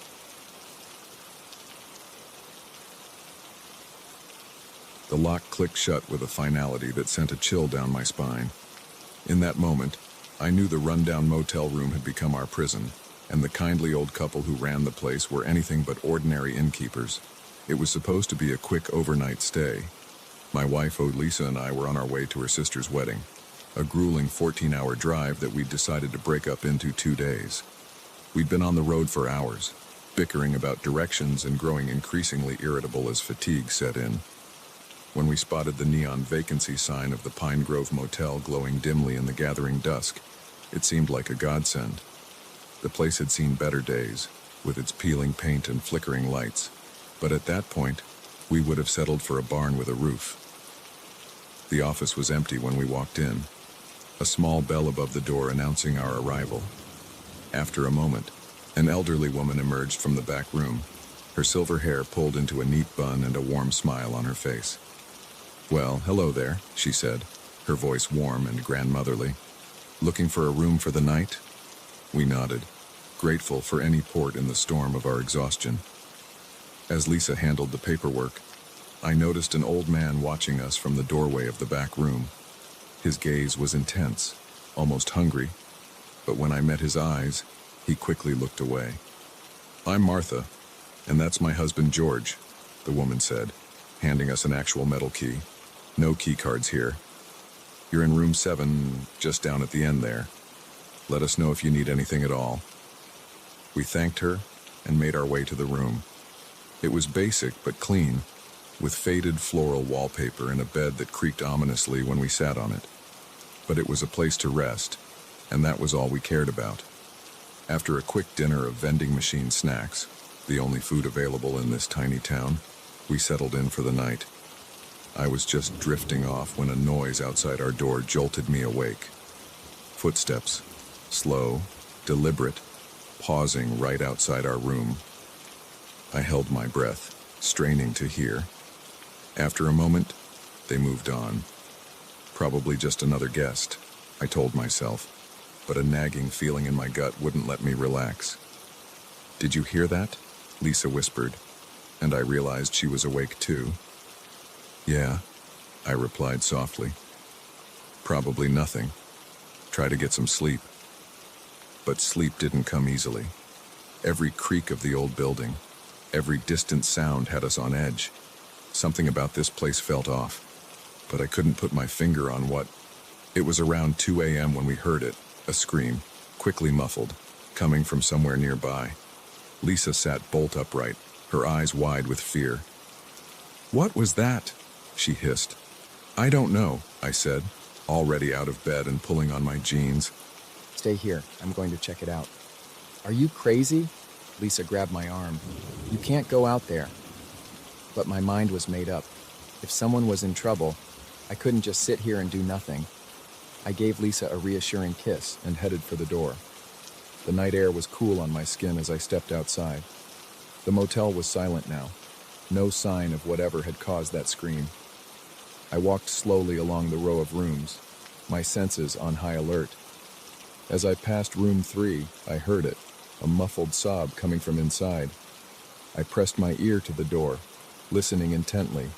There it was again, along with what sounded like a man's voice, low and threatening. My heart was pounding as I debated what to do. Call the police. But I didn't even know where exactly we were, and who knew how long it would take them to arrive.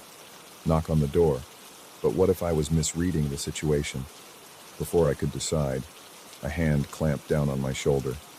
I spun around, ready to defend myself, only to find myself face to face with George, the old man from the office. "Everything all right, son?"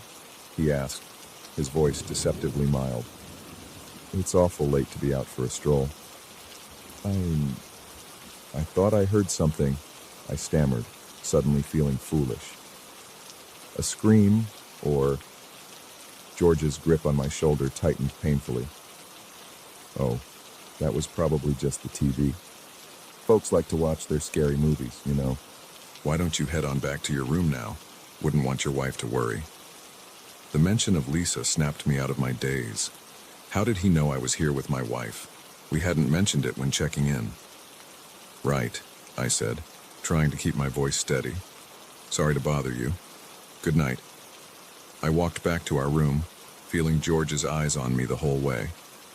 As soon as I was inside, I locked the door and turned to Lisa, who was sitting up in bed, looking terrified. We need to leave, I said, already grabbing our bags. Now. What? Why? What happened out there? I quickly filled her in as we dressed and packed. She was skeptical at first, but something in my voice must have convinced her of the urgency. We were just about to open the door when we heard it, the sound of a key turning in the lock. From the outside, panic surged through me. I grabbed Lisa's hand and pulled her into the bathroom, closing the door as quietly as I could. We huddled in the bathtub, hardly daring to breathe as we heard the room door open. Footsteps, slow, deliberate, just like before. Now, Martha's voice called out, sickly sweet. No need to hide, dears. We just want to talk. Lisa's hand tightened in mine.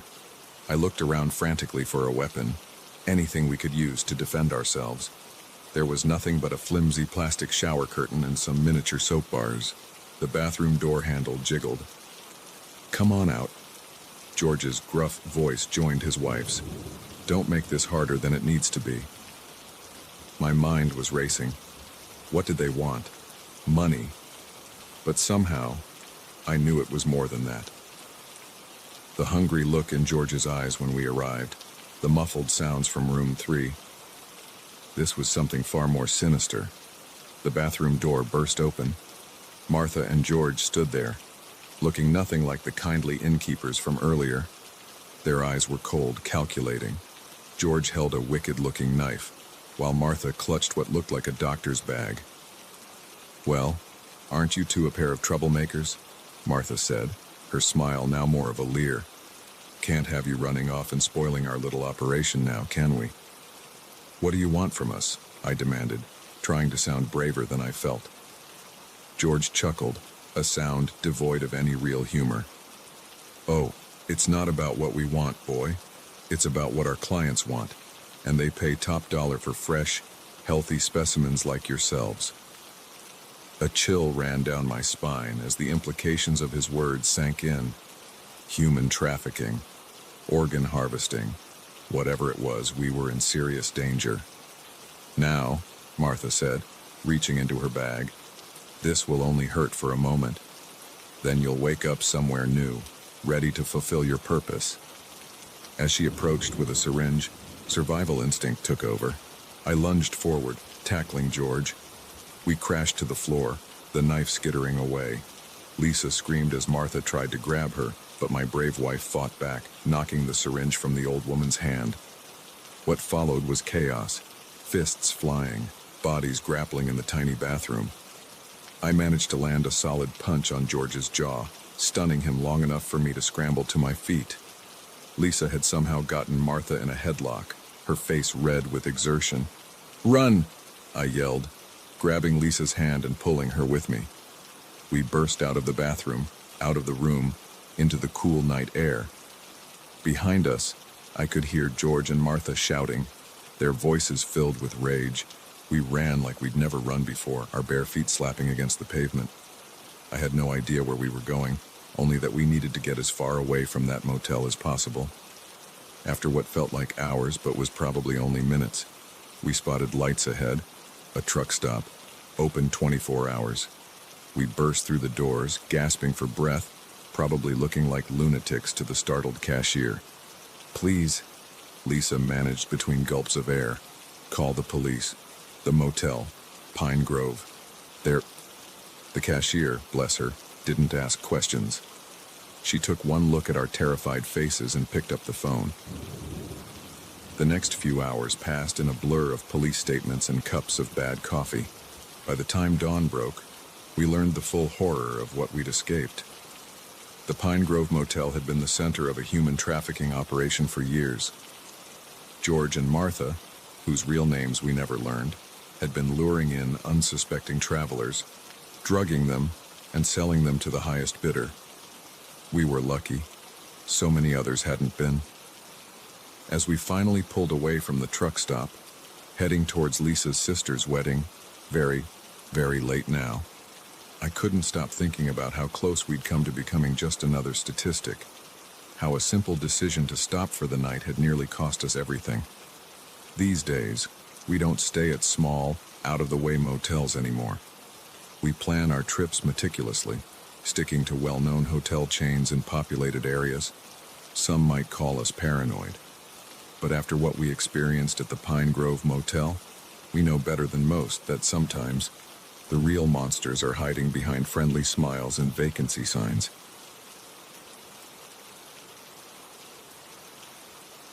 I never thought a simple curtain malfunction would lead to the most terrifying night of my life. But as I stood there, frozen in fear, watching the man in the room across the courtyard stare directly at me, I realized that sometimes horror doesn't announce itself. It creeps in silently when you least expect it. My name is Emma, and I was staying at the Pinewood Hotel for a week-long business conference. It wasn't a fancy place, just your average mid-range hotel in a busy city. The kind of place you stay when your company is footing the bill but doesn't want to splurge. I'd arrived late Sunday evening, exhausted from a day of travel. After a quick shower, I collapsed into bed, barely registering the details of my room beyond noting that it faced an interior courtyard. Monday was a blur of meetings and networking. By the time I got back to my room that evening, my feet were aching and my head was pounding. All I wanted was a hot bath and a good night's sleep. I was just about to close the curtains when I noticed him, a man in the room directly across the courtyard, standing at his window, staring right at me. Our eyes met and a chill ran down my spine. There was something off about his gaze, too intense, too focused. I quickly pulled the curtains closed, my heart racing. It was probably nothing, I told myself. Just another guest happening to look out his window at the same time, but I couldn't shake the uneasy feeling that settled over me. Sleep didn't come easily that night. Every noise in the hallway, every creak of the building had me on edge. I kept imagining that man's eyes, boring into me from across the courtyard. The next morning, I almost laughed at myself. In the bright light of day, my fears seemed silly and overblown. I went about my day, pushing the incident to the back of my mind. But when I returned to my room that evening, the feeling of unease returned. I found myself hesitating before opening the curtains, half afraid of what I might see. Nothing. The room across the way was dark, its curtains drawn. I let out a breath I hadn't realized I'd been holding. See, I told myself. Nothing to worry about. I was just settling in with some work documents when a movement caught my eye. The curtain in the room across the courtyard twitched, just slightly, but enough to make me freeze. Slowly, almost imperceptibly, the curtain parted, and there he was again. The same man, standing in the shadows of his room, staring directly at me. I jumped up, my heart pounding. This couldn't be a coincidence. I slammed my curtains shut and sat on the bed, trying to calm my racing thoughts. Should I call the front desk? But what would I say? That a man in another room was looking out his window. They'd think I was crazy. I tried to focus on my work, but I couldn't concentrate. Every few minutes, I found myself glancing at the curtains, half expecting to see a shadow there. Around midnight, I finally gave up on work and decided to try to sleep. But as I was changing into my pajamas, I heard a sound that made my blood run cold. A knock at my door. I stood there, frozen, hoping I'd imagined it. Then it came again, louder this time. "Housekeeping," a voice called out. I frowned. "Housekeeping? At midnight?" "No, thank you," I called back, my voice shaking slightly. "I'm fine for tonight." There was a pause, then the sound of footsteps moving away. I let out a shaky breath and double-checked the lock on my door. Sleep was impossible now. I sat in a chair facing the door, jumping at every sound. Around 2 a.m., my eyelids started to droop despite my fear. I was just considering trying to lie down when I heard it. A key card in my door lock. My heart leapt into my throat. I watched in horror as the handle turned and the door began to open. Without thinking, I lunged forward and slammed my body against the door, forcing it shut. I heard a grunt of surprise from the other side. "Who's there?" I shouted, my voice high with panic. "I've called security." It was a bluff. My phone was on the nightstand, out of reach, but it worked. I heard rapid footsteps retreating down the hallway. Shaking, I slid the security chain into place and called the front desk. The night manager sounded concerned and promised to send security up right away. The security guard who arrived, a middle-aged man named Frank, listened to my story with a frown. He checked the hallway and the electronic lock on my door but found nothing out of the ordinary. "The system shows no entry attempts except for your own key card," he explained. "Are you sure you didn't imagine it?" I insisted that I hadn't, but I could see the doubt in his eyes.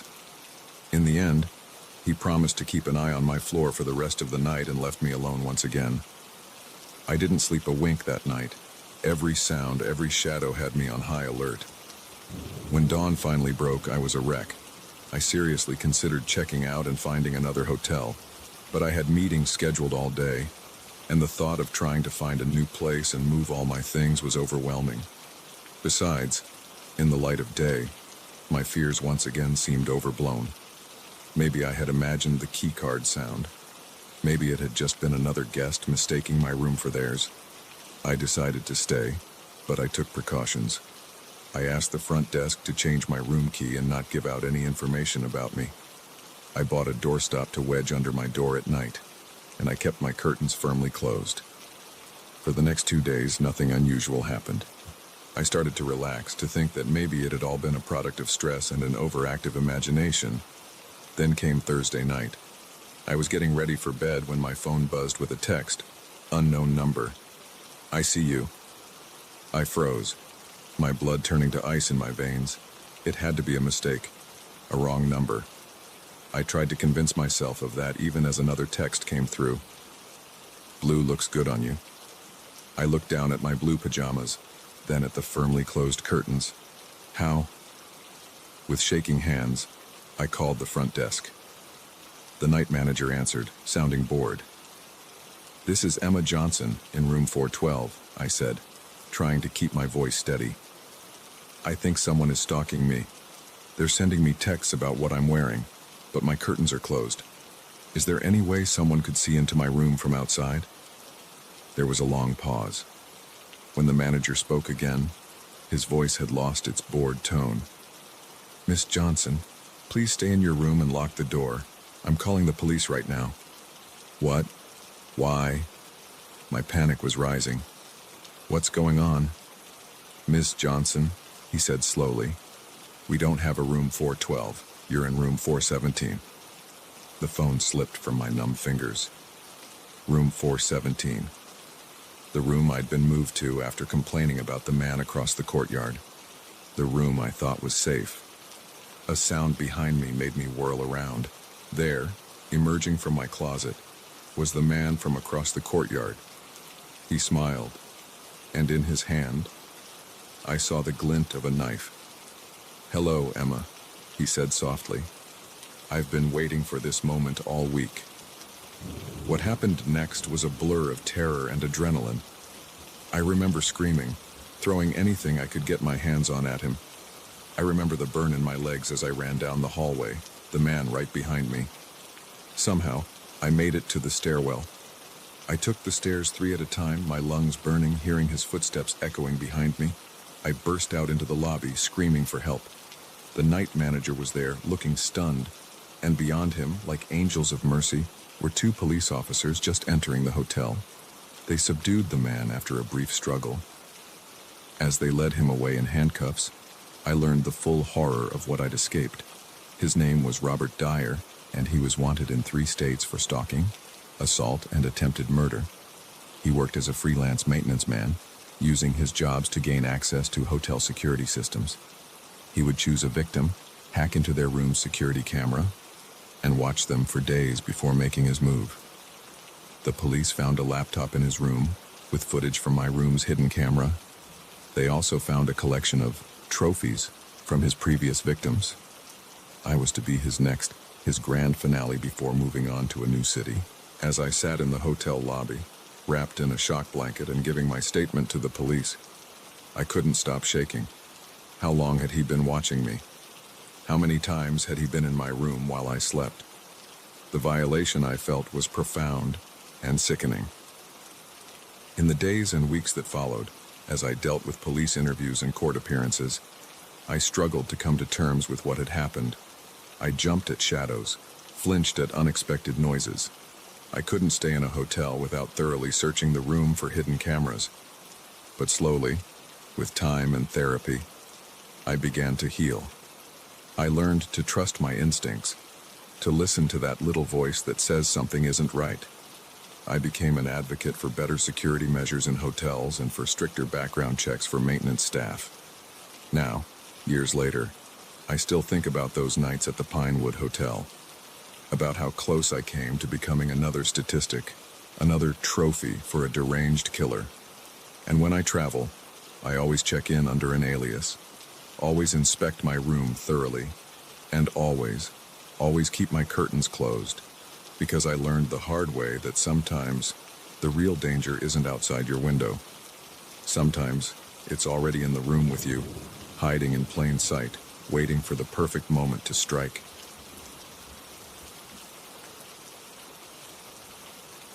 The moment he stepped through the cabin door, I knew we'd made a terrible mistake. His smile was friendly, but his eyes were cold as the storm raging outside. We'd invited a wolf into our shelter, and now we were trapped with him. It was supposed to be a fun weekend getaway. My friends, Mike, Sarah, and Jen, and I had planned this hiking trip for months. We'd found a great deal on a remote cabin in the Rockies, perfect for a few days of outdoor adventure and nights around the fireplace. The first 2 days were everything we'd hoped for. We hiked trails with breathtaking views, spotted wildlife, and spent evenings playing board games and sharing stories. It was on the third day that everything changed. We woke to dark clouds and the distant rumble of thunder. Mike, our resident weather enthusiast, frowned at the sky. Looks like a big storm rolling in. We might want to consider heading back early. But none of us wanted to cut the trip short. We decided to do one last hike before the weather turned, planning to hunker down in the cabin if the storm got bad. We should have listened to Mike. Halfway through our hike, the sky opened up. Rain came down in sheets, quickly soaking through our clothes. The temperature dropped rapidly, and soon we were shivering as we trudged back towards the cabin. We were about a mile out when we heard it, a cry for help, barely audible over the howling wind. We paused, looking at each other uncertainly. "Hello?" I called out. "Is someone there?" A figure emerged from the trees, hunched against the rain. As he got closer, I could make out a man, probably in his mid-30s, with dark hair plastered to his forehead. "Oh, thank God," he said, his voice filled with relief. "I thought I was done for. Got turned around in this storm, lost my bearings completely." We introduced ourselves, and he told us his name was David. He explained he'd been on a solo camping trip when the storm hit. "Our cabin's not far," Sarah offered. "You can wait out the storm with us if you'd like." David's face lit up. "Really? That would be amazing. I can't thank you enough." As we walked back to the cabin, David chatted easily about his love for the outdoors and his job as a freelance photographer. By the time we reached the cabin, we were all shivering and eager to get inside. Mike got a fire going while Jen and Sarah rustled up some dry clothes for David to borrow.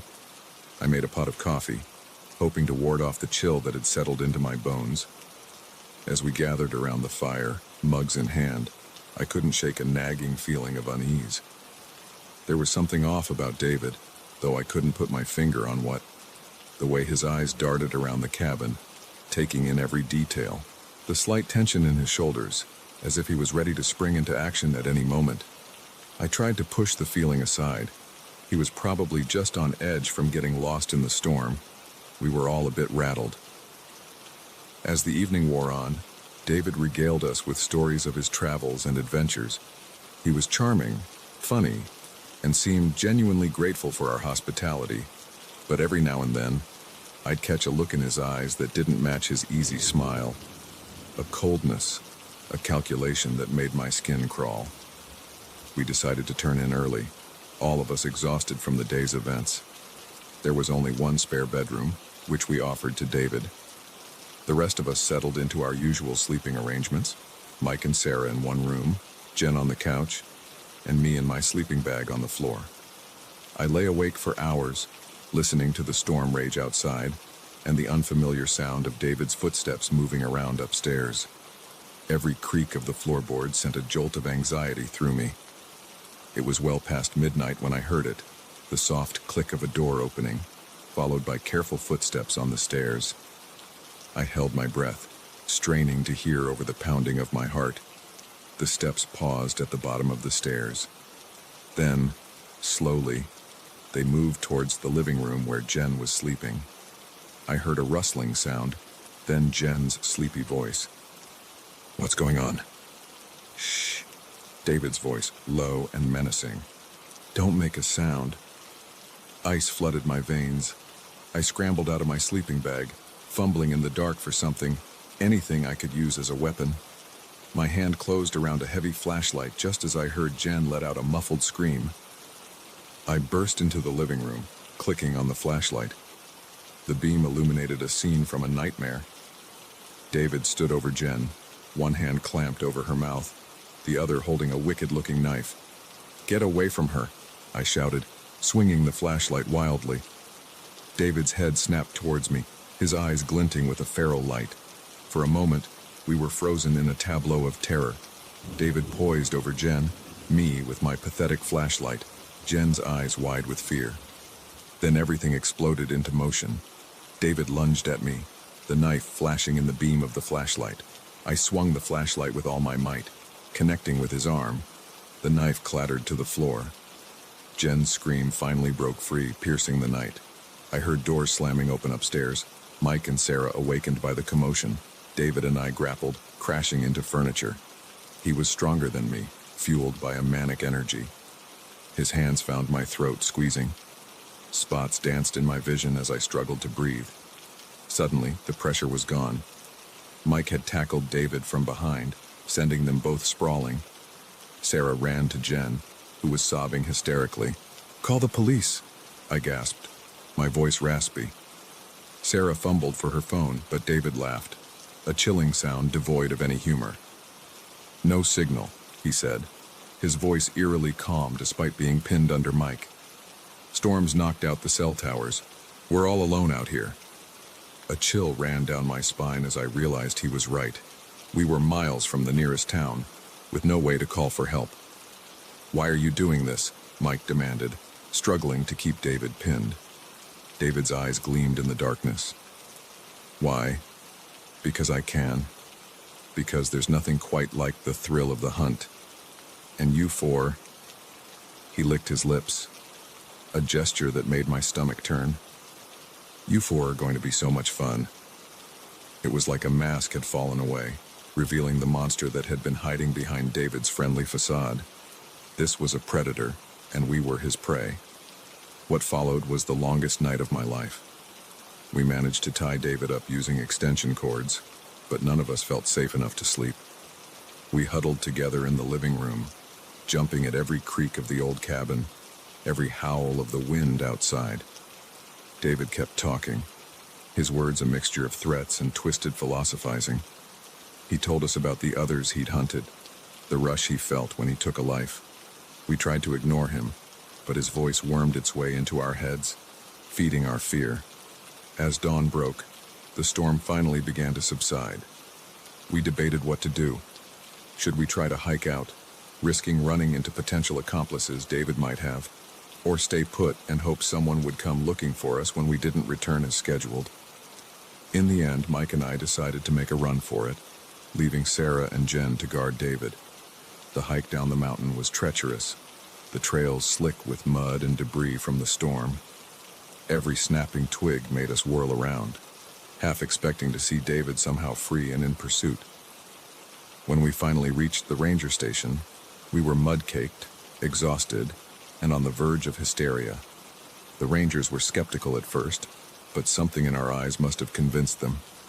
They called in police backup and headed up to the cabin with us in tow. We arrived to find the cabin door wide open.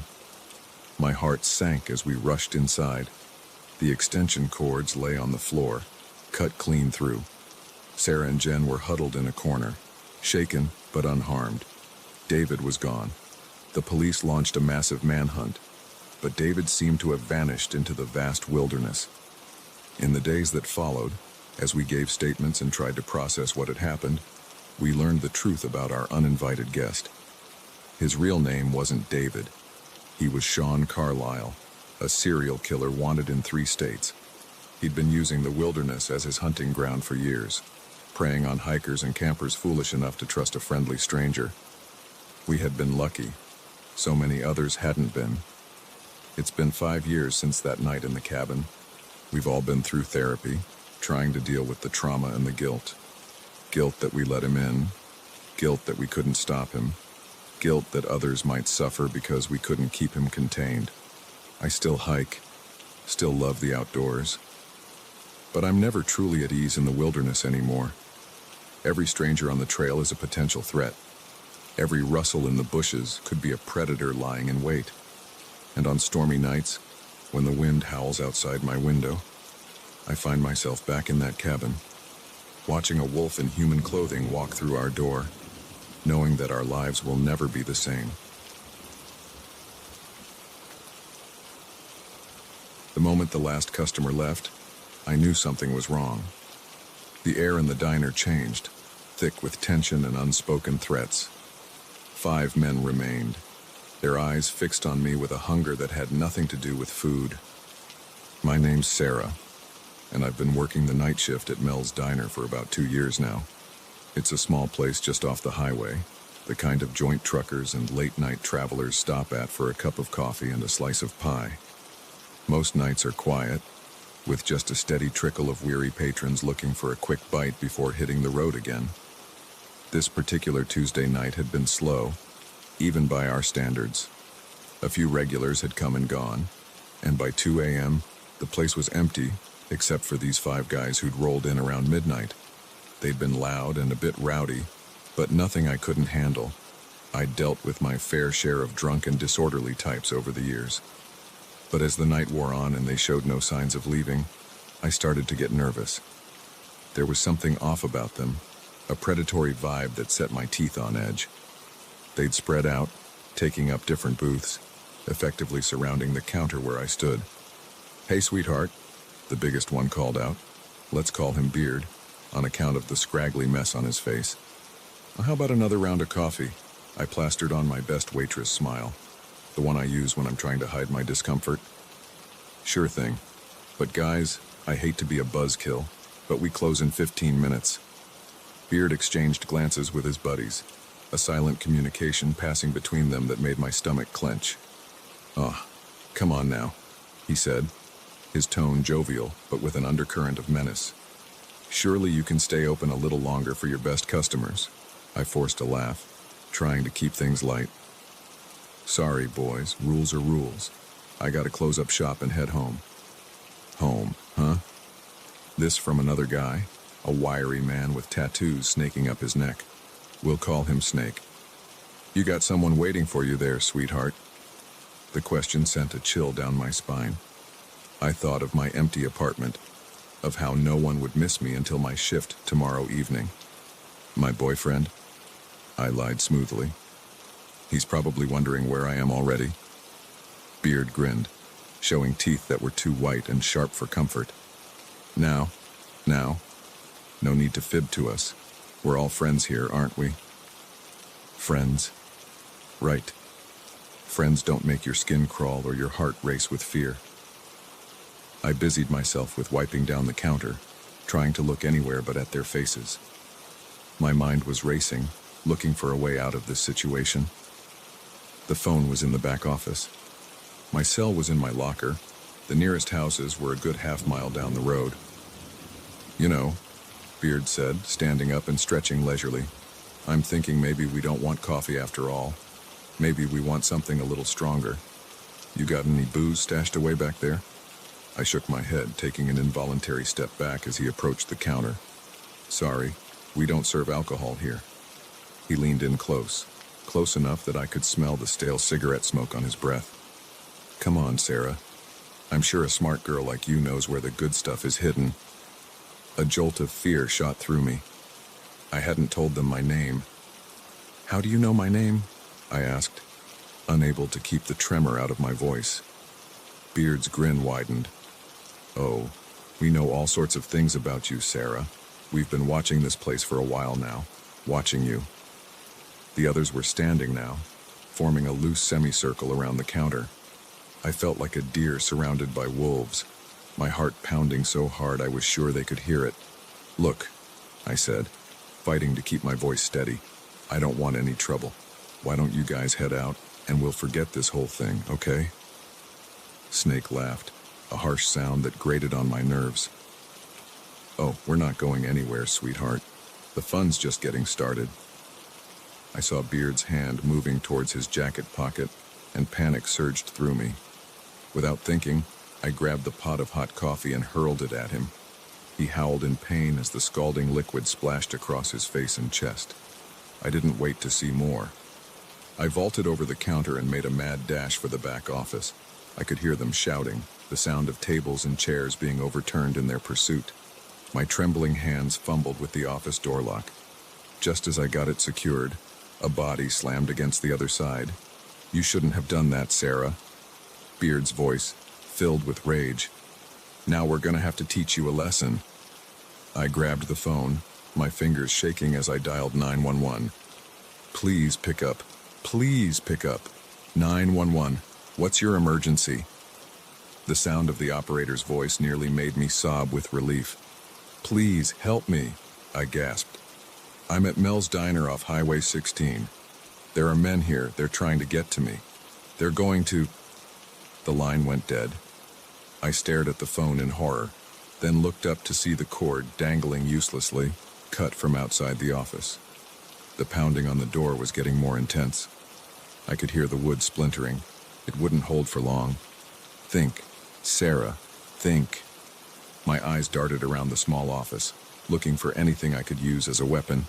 They landed on the small window near the ceiling, barely big enough for a person to squeeze through, but it was my only shot. I dragged the desk over, using it as a makeshift ladder.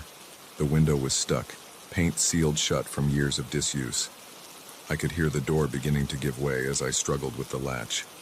With a final, desperate shove, the window popped open. I pulled myself up, wiggling through the tight space. My shirt caught on a nail, tearing as I tumbled out onto the gravel behind the diner. The shock of the fall knocked the wind out of me, but fear gave me the strength to scramble to my feet. I could hear shouting from inside, knew it was only moments before they realized where I'd gone. I ran like I'd never run before, my lungs burning and my feet bleeding from the gravel. The highway stretched out before me, dark and empty.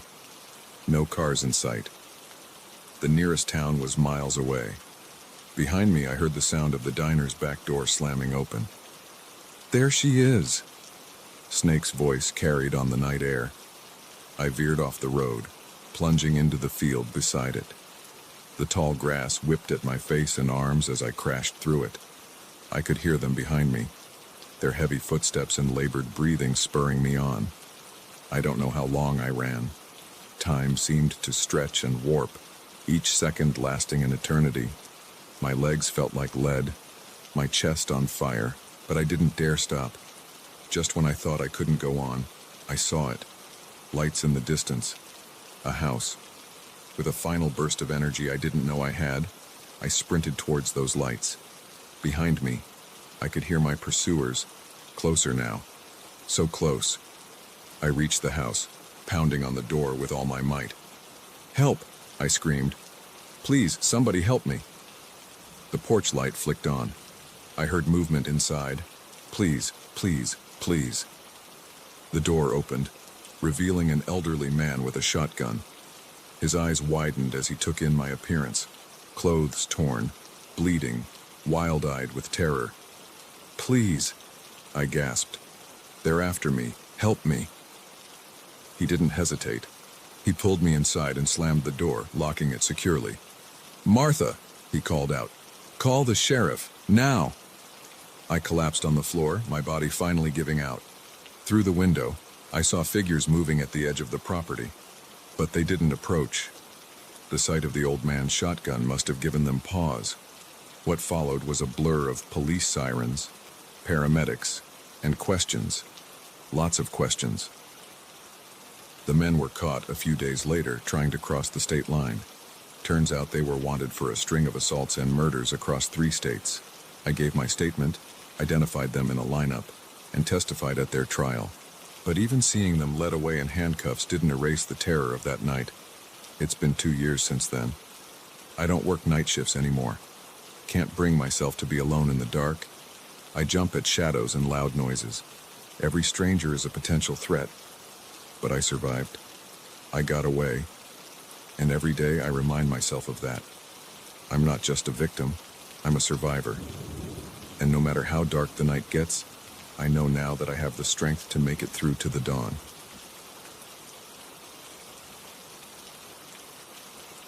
The first impact jolted me forward, my seatbelt cutting into my chest. The second one spun my car towards the guardrail. As I fought to regain control, one thought blazed through my mind. This wasn't an accident. Someone was trying to run me off the road. It had started as a normal day. I was driving back from a business trip, a 6-hour journey I'd made countless times before. The sun was setting, painting the sky in brilliant oranges and pinks. I remember thinking how beautiful it was, how peaceful. That peace was about to be shattered in the most terrifying way. I'd been on the road for about 4 hours, the monotony of the highway broken only by the occasional rest stop or small town. Traffic had thinned out as night fell, leaving long stretches where I was alone on the road. I didn't mind. I'd always enjoyed the solitude of night driving.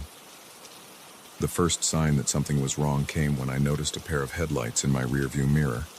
They'd been there for a while, keeping pace with me. At first, I didn't think much of it. It was a highway, after all. But as the miles ticked by and the car behind me maintained the same distance, never passing despite the empty lanes, a sense of unease began to creep over me. I tapped my brake lights, thinking maybe they hadn't realized how close they were.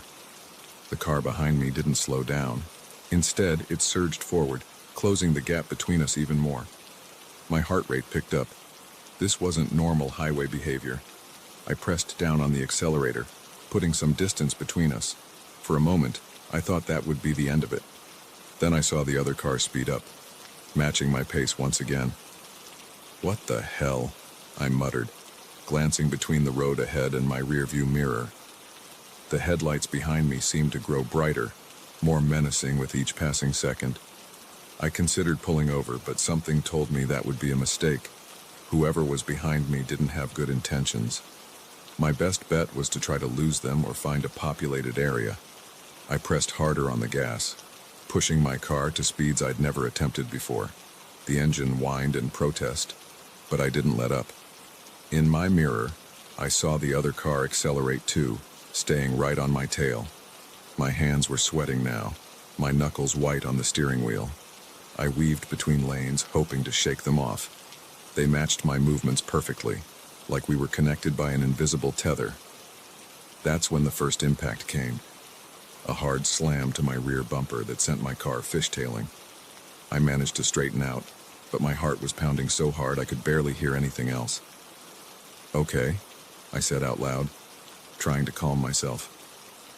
"Okay, this is happening." Think, what do I do? I fumbled for my phone with one hand, keeping the other firmly on the wheel. No signal. Of course. I was in the middle of nowhere, surrounded by dense forest on both sides of the highway. The next hit came from the side. The other car had pulled up alongside me and swerved, slamming into my passenger door. The impact sent me spinning towards the guardrail. I yanked the wheel hard, barely managing to keep the car on the road. Adrenaline surged through me. This wasn't just road rage, this was attempted murder.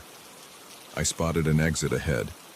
Without thinking, I cut across 2 lanes and took it, tires screeching in protest. The car behind me followed, but the sudden move had put some distance between us. The exit led to a narrow, winding road. Under normal circumstances, I would never have attempted it at this speed. But these were far from normal circumstances. I pushed my car to its limits, taking turns so sharply that I felt the wheels lift off the ground. In my mirror, I could see the other car struggling with the curves. They were falling behind. For the first time since this nightmare began, I felt a glimmer of hope. That hope was short-lived. As I rounded a particularly sharp bend, my headlights illuminated a sight that made my blood run cold. The road ahead was blocked by a fallen tree. I slammed on the brakes, feeling the car skid on the loose gravel. Time seemed to slow down. I could see the tree getting closer, could hear the screech of tires behind me.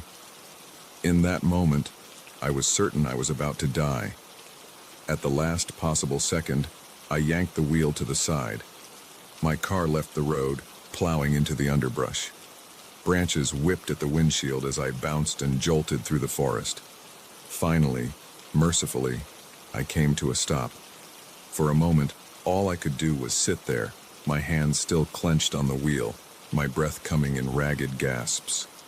I was alive. Somehow, I was alive.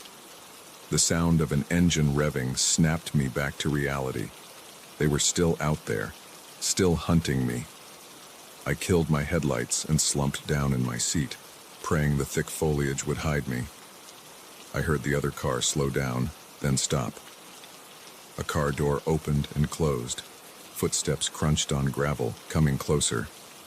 A beam of light cut through the darkness, sweeping back and forth. I held my breath, not daring to move a muscle. The footsteps paused near my hiding spot. The light danced over the leaves just inches from my car. Come out, wherever you are," a voice called, sickeningly playful. "You can't hide forever." I stayed frozen, my heart pounding so loud I was sure they must be able to hear it.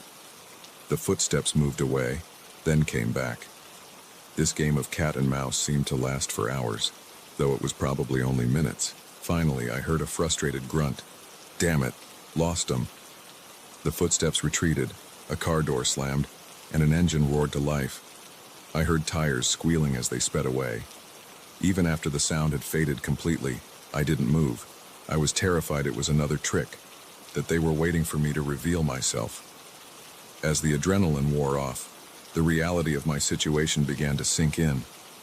I was stranded in the middle of a forest, my car likely damaged beyond driving, with a murderous maniac potentially still in the area, and I still had no cell signal. I allowed myself a moment of panic, a few ragged sobs escaping before I clamped down on my emotions. I couldn't afford to fall apart now. I needed a plan. Staying with the car seemed risky. If they came back and searched more thoroughly, I'd be a sitting duck. But striking out into the forest at night, with no idea where I was or which direction to go, seemed equally dangerous. In the end, survival instinct won out. I couldn't stay here. I grabbed my phone, my wallet, and a small flashlight I kept in the glove compartment. Taking a deep breath, I opened the car door as quietly as I could and stepped out into the darkness. The forest was alive with sounds, the rustle of leaves, the calls of night birds, the scurrying of small animals. Every noise made me jump, certain it was my pursuer returning. I picked a direction and started walking, trying to move as silently as possible. I didn't dare use the flashlight, relying instead on the faint moonlight filtering through the trees. I walked for what felt like hours, my nerves frayed to the breaking point. Every shadow looked like a lurking figure. Every snapping twig sounded like a footstep behind me. Just when I was about to give up hope, to curl up on the forest floor and wait for whatever fate had in store for me, I saw it, a light in the distance. Faint, but unmistakably man-made. New energy flooded through me. I pushed forward, ignoring the scratches from branches and the ache in my legs. As I got closer, I could make out a small cabin. Smoke curled from the chimney and warm light spilled from the windows. I burst out of the tree line. probably looking like a wild man. An old couple was sitting on the porch, enjoying the night air. They jumped up in alarm at my sudden appearance. "Please," I gasped, my voice hoarse. "Please help me. Someone's trying to kill me." What followed was a blur of police sirens, paramedics, and questions. Lots of questions. They never caught the person who ran me off the road. The car was found abandoned a few miles away, reported stolen from a town I'd passed through earlier that day. In the weeks and months that followed, I struggled to come to terms with what had happened. Why me? Was it random? Or had I been specifically targeted? The not knowing was almost worse than the attack itself. I couldn't bring myself to drive for a long time after that. Even now, years later, I get nervous on long road trips. I'm always checking my rearview mirror, always aware of the cars around me. But I survived. I outsmarted them, outlasted them, and every day, I remind myself of that.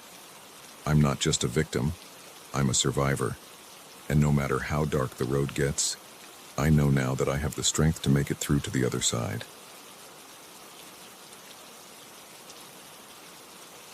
The first photograph arrived on a Tuesday, an innocuous envelope, no return address, containing a single Polaroid of me sleeping in my bed. That's when I realized the house I was watching wasn't empty after all. Someone was watching me back. I never thought house sitting could be dangerous. It was supposed to be an easy gig, a chance to get away from my cramped city apartment and enjoy some peace and quiet in the countryside. My college friend Jake had inherited this sprawling Victorian mansion from his grandmother, and he needed someone to look after it while he sorted out the estate. "It'll be great," Jake had said, handing me the keys. "Total solitude, beautiful views, and hey, maybe you'll finally finish that novel you've been talking about for years." I jumped at the chance. A month in a picturesque country house, with nothing to do but write and relax. It sounded like paradise. The first week was everything I'd hoped for. I settled into a comfortable routine, writing in the mornings, exploring the extensive grounds in the afternoons, and spending my evenings curled up by the fireplace with a good book. The house was full of charming quirks, creaky floorboards, doors that didn't quite close right, windows that rattled in the wind, but that was part of its charm. It was on the 8th night that I first heard it, a soft thud from somewhere upstairs, like something being knocked over.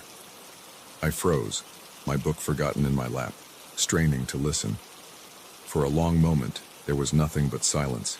Then, unmistakably, the sound of footsteps. My heart began to race. I was alone in the house, or at least, I was supposed to be. Jake had assured me that no one else had keys, that the place would be all mine for the month. I grabbed the fireplace poker, the only weapon-like object within reach, and crept towards the stairs. The old wood creaked under my feet, each sound impossibly loud in the quiet house. "Hello?" I called out, trying to keep my voice steady. "Is someone there?" No response, just the oppressive silence of the big empty house. I climbed the stairs slowly, the poker clutched tightly in my sweating hands. At the top, I paused, listening. Nothing. I checked each room carefully, flicking on lights, looking under beds and in closets. Everything was exactly as it should be. No sign of an intruder. I laughed nervously, feeling a bit foolish. It was probably just the house settling, I told myself. Old buildings make all sorts of noises. I was letting my imagination run wild. But as I climbed back into bed that night, I couldn't shake the feeling that something wasn't right, that I wasn't as alone as I thought I was. The next few days passed uneventfully. I threw myself into my writing, trying to ignore the lingering unease that had settled over me. But I found myself jumping at every creak and groan of the house, constantly looking over my shoulder. Then came the photograph. I found the envelope tucked halfway under the front door when I went to get the mail. No stamp, no return address. Just my name scrawled across the front in messy handwriting. Inside was a single Polaroid. The image was dark, grainy, but unmistakable. It showed me, asleep in bed, taken from the doorway of the bedroom. My blood ran cold. This wasn't my imagination. Someone had been in the house. Someone had been in my room while I slept. With shaking hands, I called Jake. "Are you sure no one else has access to the house?" I asked, trying to keep the panic out of my voice. "Positive," Jake replied. Grams was pretty paranoid in her old age. She changed all the locks before she died. I'm the only one with keys, and I gave the only copy to you. I wanted to believe him, but the photograph in my hand said otherwise. That night, I double and triple checked every door and window before going to bed. I pushed a heavy dresser in front of my bedroom door and slept with the fireplace poker next to me. But sleep didn't come easily. Every noise, every shadow seemed sinister. I dozed fitfully, jerking awake at the slightest sound. The next morning, I found another envelope. This time, the photo showed me at my laptop, writing. It had been taken through the study window. I called the local police, but they were skeptical. No signs of forced entry, nothing stolen. They suggested it might be a prank, maybe by some local kids. They promised to increase patrols in the area, but didn't seem overly concerned. I knew it wasn't a prank. The photos kept coming, one every day. Me reading in the library, me making dinner in the kitchen, me standing at the bedroom window looking out at the night. I became a prisoner in the house, keeping all the curtains drawn, jumping at every sound. I couldn't shake the feeling of being watched, even in the most private moments. I begged Jake to let me leave, to find someone else to watch the house. But he was in Europe, dealing with legal issues related to the estate. He promised he'd be back as soon as he could, but it would be at least another week. So I stayed, my nerves fraying more with each passing day. I set up makeshift alarms, cans on strings by the doors and windows, anything that would make noise if disturbed. I slept in short bursts, never more than an hour at a time. It was during one of these fitful naps that I heard it. The soft click of a camera shutter. My eyes flew open, but I forced myself to remain still, to keep my breathing even. There in the darkness, I saw a shape, a figure standing in the doorway of my room. Terror paralyzed me. I wanted to scream, to run, but my body wouldn't respond. I lay there, heart pounding, as the figure raised the camera again. Click. The sound galvanized me into action. I leapt from the bed, swinging the fireplace poker wildly. The figure dodged, inhumanly fast, and darted out of the room. I gave chase, my fear turning to rage. Enough was enough. I was going to end this one way or another. The intruder was quick, but I knew the layout of the house better. I heard them stumble on the stairs, and I pressed my advantage. As we reached the ground floor, I managed to corner them in the library. "Who are you?" I demanded, brandishing the poker. "What do you want from me?" The figure turned, and in the dim light filtering through the curtains, I caught my first clear glimpse of my tormentor. It was a woman, probably in her 60s, with wild gray hair and eyes that burned with an unsettling intensity. "This is my house," she hissed. "You don't belong here. None of you belong here." Recognition dawned. The old photos I'd seen around the house, the ones Jake had said were of his grandmother. "You're Margaret," I said, my voice barely a whisper. "Jake's grandmother. But you're supposed to be dead." She laughed, a harsh, bitter sound. "Dead? Is that what they told you? They tried to get rid of me, to lock me away, said I was crazy. But I showed them. I hid. I waited. This is my house. Mine." My mind was reeling. Jake had lied. His grandmother wasn't dead. She was very much alive and clearly not in her right mind. "Margaret," I said, trying to keep my voice calm, "I'm not here to take your house. I'm just watching it for Jake, for your grandson." "Liar!" she shrieked. "You're all liars. You want to steal my home just like they did, but I won't let you. I'll drive you out just like all the others." She lunged at me, surprisingly spry for her age. I dodged, but she managed to knock the poker from my hand. We grappled, crashing into bookshelves and furniture. Despite her age, Margaret was strong, fueled by madness and desperation. But I was younger, and fear gave me strength I didn't know I had. Finally, I managed to pin her down. She struggled and cursed, but I held on. "I'm sorry," I panted. "I'm so sorry, but this has to end." I don't know how long we stayed like that, me restraining her as she alternately screamed threats and pleaded to be let go. Eventually, exhaustion took over, and she fell into a fitful sleep. With shaking hands, I called the police. Then I called Jake.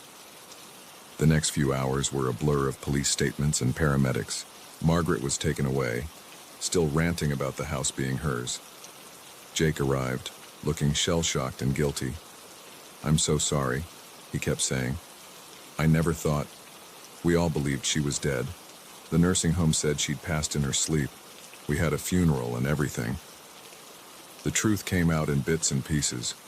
Margaret had indeed been in a nursing home, diagnosed with severe paranoid delusions. She'd faked her own death somehow and made her way back to the house. She'd been living in the walls, in hidden rooms that even Jake didn't know about, watching and waiting. I left that day, still shaken by the ordeal. Jake offered compensation, profuse apologies, but I just wanted to put it all behind me. It's been years, but I still have nightmares sometimes, dreams where I'm being watched, where shadows move in the corners of my vision. I've never house sat again, never stayed anywhere alone, because now I know that sometimes the thing you fear most isn't what might be hiding in the darkness. Sometimes the real terror comes from realizing that the monster has been there all along, watching and waiting in the very place you thought was safe.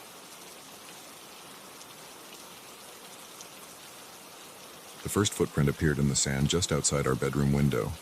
By morning, there was a complete circle around the beach house. That's when I realized our romantic getaway had become a fight for survival. Sarah and I had been looking forward to this vacation for months. Both of us were buried in high-stress jobs in the city, and the idea of a week alone in a secluded beach house seemed like paradise. No phones, no internet, just us and the sound of the waves. We arrived late Friday afternoon, the sun already sinking towards the horizon, painting the sky in brilliant oranges and pinks. The beach house was everything the pictures had promised, a charming two-story cottage with weathered blue shutters and a wraparound porch that looked out over the dunes. "It's perfect," Sarah breathed, her eyes shining as she took in the view. I had to agree. The nearest neighbor was a good half-mile down the beach in either direction. We had our own little slice of heaven. We spent that first evening unpacking, exploring the house, and walking along the beach as the stars came out. The sound of the waves and the salty sea air worked their magic, and for the first time in months, I felt the tension begin to leave my body. We fell asleep to the rhythm of the surf, tangled in each other's arms, looking forward to a week of uninterrupted bliss. I woke before dawn, a lifetime habit that even vacation couldn't break.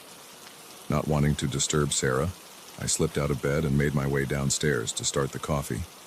As I waited for the pot to brew, I wandered over to the window, drawn by the pre-dawn light silvering the waves. That's when I saw it. A single footprint in the sand, just below our bedroom window. My first thought was that it must be one of ours from the night before. But as I looked closer, I realized it was much larger than either Sarah's foot or mine, and it was facing the house, not away from it. A chill ran down my spine, despite the warm morning air. I quickly made my way outside, wanting to investigate further before the tide came in and washed away any evidence. What I found made my blood run cold. The single footprint wasn't alone. There was a complete circle of them around the entire house, as if someone, or something, had paced around our bedroom all night long. I stood there, frozen, my mind struggling to make sense of what I was seeing. It had to be a prank, right? Maybe some local kids messing with the tourists. But how had they managed to leave footprints in the soft sand without disturbing any other part of the beach? And why circle the house instead of just leaving a few random prints? Jack, what are you doing out here?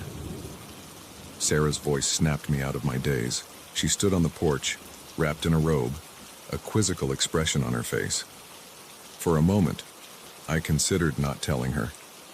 Why ruin our vacation over what was probably just a stupid prank? But as I opened my mouth to make up some excuse, I realized I couldn't lie to her. Not about this. Sarah, come look at this, I said, gesturing to the footprints. Tell me I'm not going crazy.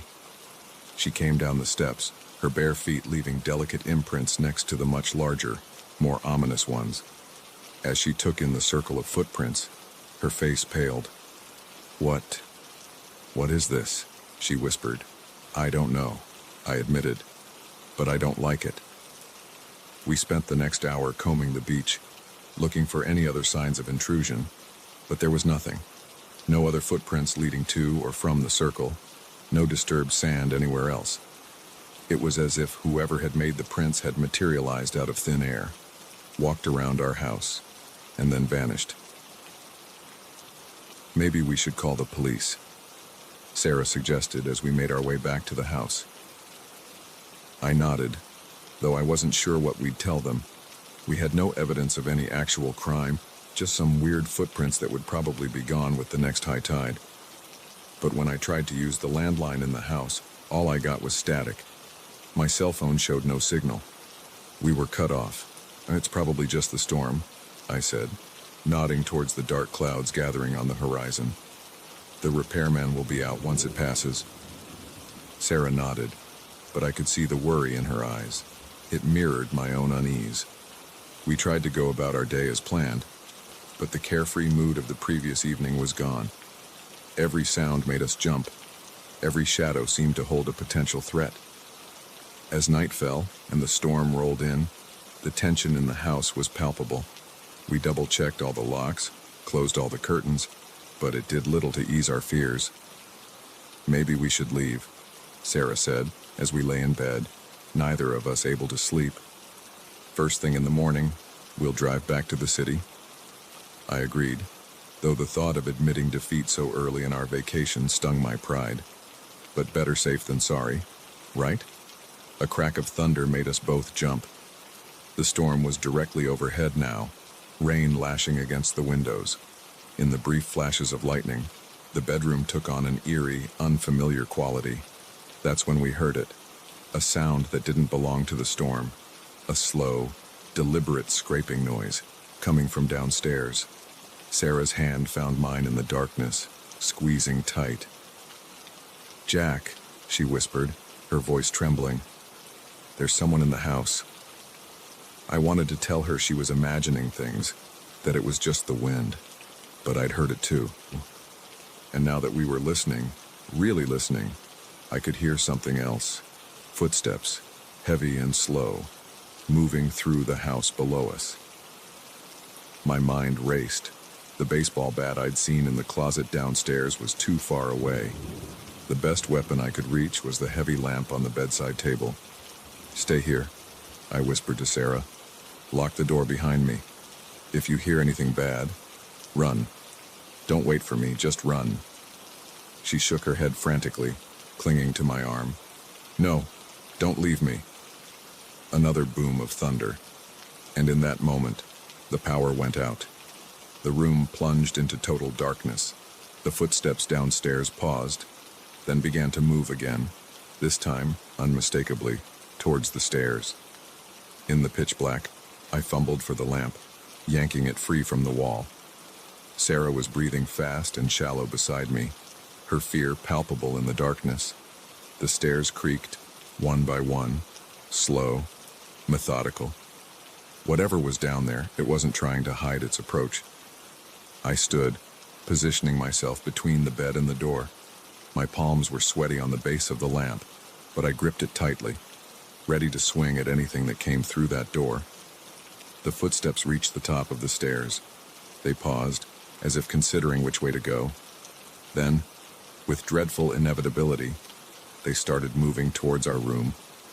I could hear Sarah behind me, whispering what sounded like a prayer. The doorknob began to turn, slowly, so slowly, In that moment, survival instinct took over. I lunged forward, swinging the lamp with all my might just as the door began to open. There was a sickening thud and a cry of pain.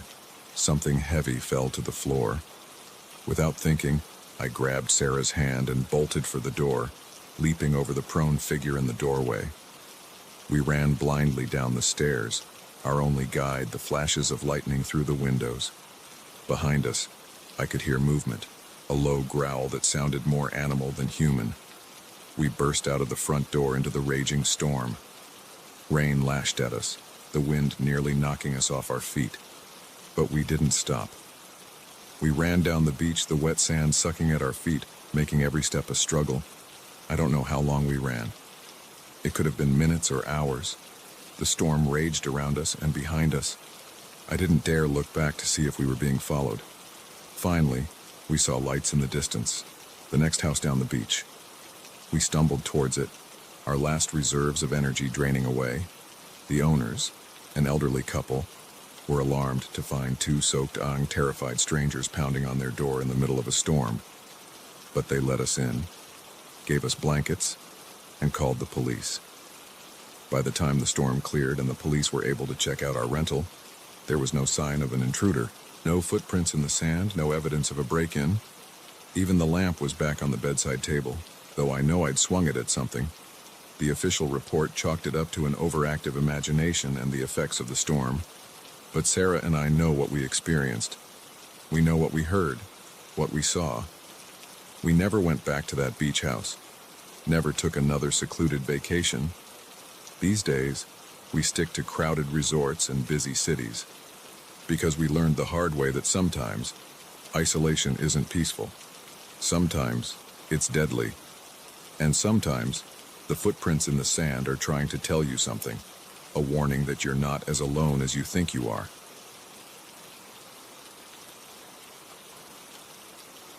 The Ferris wheel creaked to life, its rusted gears groaning in protest. As the cart I was hiding in began to rise, I realized with growing horror that I wasn't the one who had turned it on. Someone else was in the abandoned amusement park with me, and they knew exactly where I was. My name's Mike, and I've been working as a night security guard at the old Wonderland amusement park for about 6 months now. It's not the most glamorous job, but it pays the bills. Plus, there's something eerily beautiful about an abandoned amusement park at night. The silent rides, the faded paint, the empty pathways. It's like stepping into a forgotten world. Most nights, my biggest excitement is chasing away the occasional group of teenagers looking for a spooky thrill. But tonight was different. It started like any other shift. I arrived just as the sun was setting, relieving the day guard and settling in for a long night of patrols and paperwork. The first few hours were uneventful. I made my rounds, checking the perimeter fences and making sure all the buildings were secure. It was around midnight when I first noticed something was off. I was doing my second walkthrough of the park when I saw it, a flicker of movement out of the corner of my eye. I turned quickly, my flashlight beam cutting through the darkness, but there was nothing there, just the silent, looming shapes of the rides. I tried to shake it off. Old amusement parks make all sorts of noises as they settle. It was probably just a rat or a stray cat, but I couldn't shake the feeling that I was being watched. As I continued my patrol, the feeling grew stronger. Every shadow seemed to hide a lurking figure. Every creak and groan of the old structures set my nerves on edge. I found myself walking faster, my hand resting on the taser at my hip. I was near the old carousel when I heard it. A laugh, high and manic, it echoed through the empty park. I spun around, my heart pounding. "Who's there?" I called out, trying to keep my voice steady. "This is private property. Show yourself." Silence. Then, another laugh. This time from a different direction. It was like they were toying with me, leading me on a twisted game of cat and mouse. I radioed for backup, but all I got was static. My cell phone showed no signal. I was on my own. Against my better judgment, I decided to investigate. I followed the sound of the laughter. my flashlight beam bouncing erratically as I moved. It led me deeper into the park, past the dilapidated food stalls and towards the towering silhouette of the Ferris wheel.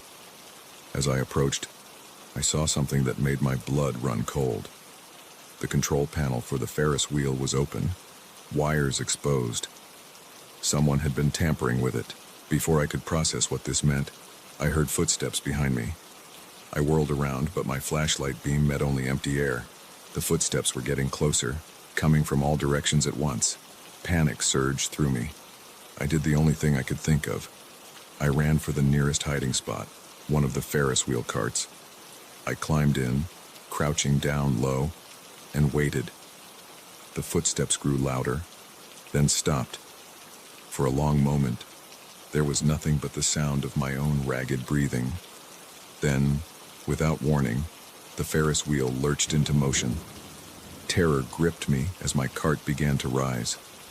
Whoever was out there knew exactly where I was, and they were playing with me like a cat with a mouse. As I reached the top of the wheel's rotation, the ride ground to a halt. I was suspended high above the park, trapped and exposed. From this vantage point, I could see figures moving in the shadows below. Not one, but several. They were spreading out, covering all possible escape routes. My mind raced. Who were these people? What did they want? I thought about the strange occurrences over the past few weeks. Equipment going missing, odd noises during the night shift, unexplained power outages. Had it all been leading up to this? A voice called out from below, amplified by some kind of speaker system. "Welcome, Mike, to tonight's special performance. We hope you're enjoying the view." I recognized that voice. It belonged to Jake, one of the day shift guards. But why would he be doing this? "What's going on, Jake?" I shouted back, trying to keep the fear out of my voice. "What is this?" A chorus of laughter answered me. "Oh, Mike," Jake's voice responded, dripping with mock sympathy. "You really have no idea, do you? Did you think this was just some run-down amusement park? That you were here to guard against vandals and thrill-seeking teens?" My mind was reeling. What was he talking about? "This park sits on something valuable, Mike. Something a lot of people would kill for. And you've been an unwitting guard dog, keeping away anyone who might discover our little operation." Realization dawned on me. The odd shipments that arrived in the dead of night. The areas of the park, I was told, were structurally unsound and off-limits. They'd been using the abandoned park as a cover for something illegal. Drugs, weapons. I didn't know, but I was certain I wasn't meant to leave here alive now that I'd seen too much. "Now," Jake continued, "we could just kill you. But where's the fun in that? We've prepared some games for you, Mike. If you survive them, maybe we'll let you join our little family. If not, well, accidents happen in old amusement parks all the time, don't they?" The Ferris wheel groaned back to life, lowering my cart to the ground. As soon as it was low enough, I leaped out, my legs nearly buckling as I hit the ground. I could hear them coming for me, their footsteps and laughter echoing through the park. What followed was the most terrifying night of my life. They had rigged the entire park into a deadly playground. Rides sprung to life as I passed, nearly crushing me. Tripwires sent me tumbling, barely avoiding rusted spikes. At one point, I found myself in the old house of mirrors, surrounded by distorted reflections of my pursuers, unable to tell which were real and which were illusions. But I had one advantage they didn't count on. I knew this park better than anyone. 6 months of night patrols had burned every pathway, every hiding spot into my memory. I used that knowledge to stay one step ahead, doubling back and using maintenance tunnels to throw them off my trail. As the night wore on, I could sense their frustration growing. Their taunts became angrier, their traps more reckless. I managed to turn some of their own tricks against them, leading one of them into a snare they'd set for me. Finally, as the sky began to lighten with the first hints of dawn, I made it to the perimeter fence. I could hear them closing in behind me, Jake's voice growing hoarse as he shouted orders to the others. With the last of my strength, I climbed the fence, the rusted metal cutting into my hands. I dropped down on the other side just as they reached the fence. Jake's face, contorted with rage, was the last thing I saw as I ran towards the highway. I flagged down the first car I saw, probably looking like a madman with my torn clothes and wild eyes. The elderly couple inside were reluctant to stop at first, but something in my desperate expression must have convinced them. They drove me straight to the police station. What followed was a whirlwind of police statements, FBI investigations, and media frenzy. It turned out the park had been used as a front for a major drug trafficking operation. Jake and his crew were arrested, along with several high-ranking officials who had been on the take. I was hailed as a hero, offered commendations and job opportunities, but all I could think about was how close I'd come to dying in that park, how a mundane night shift had turned into a fight for survival. These days, I work as a security consultant, helping design systems to prevent the kind of infiltration that happened at Wonderland. But I'll never forget that night. Sometimes, in my dreams, I'm back on that Ferris wheel, suspended above a dark playground of terror, and I wonder, if the sun hadn't risen when it did, would I have made it out alive? One thing's for certain, I'll never look at an amusement park the same way again. Behind the cheerful music and colorful lights, I now know that sometimes the real horrors are hidden in plain sight, waiting for the sun to go down and the games to begin.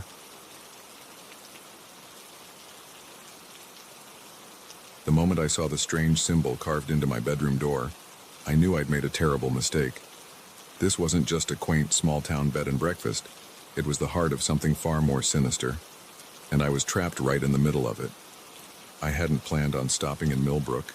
It was supposed to be a quick road trip to visit my sister in the next state over, but a combination of bad weather, worse traffic, and a car that decided to start making ominous noises forced me to reconsider my no-stops policy. As I pulled into the town, the sun was already setting, casting long shadows across the picturesque main street. Millbrook looked like something out of a Norman Rockwell painting, all quaint storefronts and friendly faces. It was almost too perfect, but I was too tired to care. The Millbrook Inn stood at the end of the street, a Victorian-style house with a wide porch and cheerful flower boxes. A sign in the window proclaimed, "Vacancy," and I breathed a sigh of relief. The woman who greeted me at the door looked like everyone's ideal grandmother, silver hair in a neat bun, kind eyes behind wire-rimmed glasses, and an apron dusted with flour. "Welcome to Millbrook, dear," she said, her smile warm and inviting. "I'm Martha. You look like you could use a hot meal and a soft bed." I couldn't argue with that. As Martha led me to my room, chattering about the town's history and the weather, I found myself relaxing for the first time in hours. The room was cozy, with a 4-poster bed and antique furnishings. It smelled of lavender and fresh linens. "Dinner's at 7 in the main dining room," Martha said as she handed me the key. "Don't be late. We've got a special roast tonight." I thanked her and settled in, taking a quick shower before heading down to dinner. The dining room was full when I arrived, other guests and what seemed to be some locals all seated around a large table. Martha's husband, George, was at the head, carving a roast that smelled divine. As I took my seat, I noticed something odd. Everyone at the table was wearing the same pendant, a small silver disc with a strange symbol etched into it. I assumed it must be some local tradition and thought nothing more of it. The conversation flowed easily, everyone curious about the newcomer in town. They asked about my journey, my destination, my life back home. I found myself sharing more than I usually would with strangers, drawn in by their seemingly genuine interest. It wasn't until I was halfway through my second helping of roast that I realized no one had touched their own plates. They were all watching me eat with an intensity that made me uncomfortable. Is everything okay?" I asked, lowering my fork.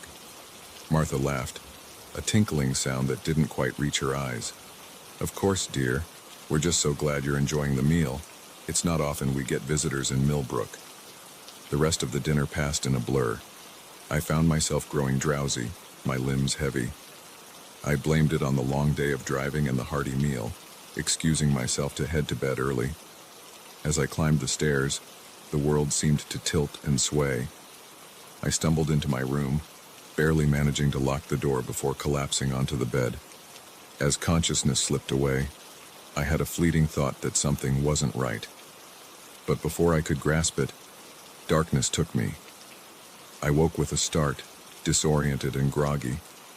The room was dark, but a sliver of moonlight cut through the curtains, illuminating something that hadn't been there before. Carved into the wooden door was the same symbol I'd seen on the pendants at dinner. Fully awake now, I scrambled out of bed. My head was pounding, and my mouth felt like it was stuffed with cotton. Drugged, I realized with growing horror. They'd drugged me at dinner. I tried the door, but it was locked from the outside. The window was my next option, but when I pulled back the curtains, I found it boarded up. I was trapped. Panic threatened to overwhelm me, but I forced it down. I needed to think, to find a way out. I searched the room for anything I could use as a weapon or tool, but came up empty. Whoever had prepared this room had done a thorough job of removing anything useful. As I stood there, trying to come up with a plan, I heard it, chanting, low and rhythmic, coming from somewhere below. I pressed my ear to the floor, straining to make out the words. It was like nothing I'd ever heard before, a language that sounded ancient and somehow wrong. The chanting grew louder, and with it came the sound of footsteps on the stairs. My heart raced as I looked around desperately for somewhere to hide, but there was nowhere. I was cornered. The lock clicked, and the door swung open. Martha stood there, but she was hardly recognizable as the kindly innkeeper from earlier. Her eyes gleamed with a fanatical light, and her smile was predatory. "It's time, my dear," she said, her voice oddly resonant. "The sleeping god awaits his sacrifice." Two men appeared behind her, grabbing my arms before I could react. I struggled, but whatever they had drugged me with left me weak and uncoordinated. They dragged me from the room and down the stairs. The main room of the inn had been transformed. The furniture was pushed to the walls, and in the center was a large stone altar that I was certain hadn't been there before. The other dinner guests stood around it, all wearing hooded robes, their pendants glowing with an eerie light. As they forced me towards the altar, my mind raced. This couldn't be happening. Things like this didn't happen in real life. Any moment now, I'd wake up and realize this was all a bizarre dream brought on by bad road food. But the cold stone against my back as they laid me on the altar was all too real. The chanting grew louder, and I could feel a vibration in the air, a building pressure that made my ears pop. George approached, holding an ornate dagger. His eyes were completely black, reflecting no light. "For centuries, we have kept the faith," he intoned. "For centuries, we have fed the sleeping god, keeping him appeased, keeping him sleeping. And now, with your sacrifice, we ensure another century of peace." I wanted to scream, to beg, to reason with them, but no sound would come out. I was paralyzed, whether from fear or whatever drug they had given me. I couldn't tell. George raised the dagger, the blade catching the candlelight. In that moment, as I stared death in the face, something inside me snapped. With strength born of desperation, I wrenched my arm free and grabbed the pendant from around George's neck. The moment my fingers closed around it, a shock went through my body. The pendant burned white hot, and a scream tore from my throat, but it wasn't my voice. It was something older, something terrifying. The cultists fell back, their faces masks of terror. The pressure in the room built to an unbearable level, and then, with a sound like reality itself tearing, everything went black. I came to on the side of the road, miles outside of Millbrook. My car was there, running smoothly as if it had never had a problem. There was no sign of the town, no sign of the cult, no sign that any of it had ever happened. But clutched in my hand, the silver pendant remained. And sometimes, late at night, I can still hear the chanting. I never told anyone what happened in Millbrook. Who would believe me? I threw away the pendant, moved to a new city, tried to forget. But I know the truth now. I know that behind some small towns, picture-perfect facades, ancient horrors slumber. And sometimes they wake up hungry. I don't take road trips anymore. I don't stop in small towns. And I never, ever stay at bed and breakfasts. Because you never know when you might find yourself on the menu.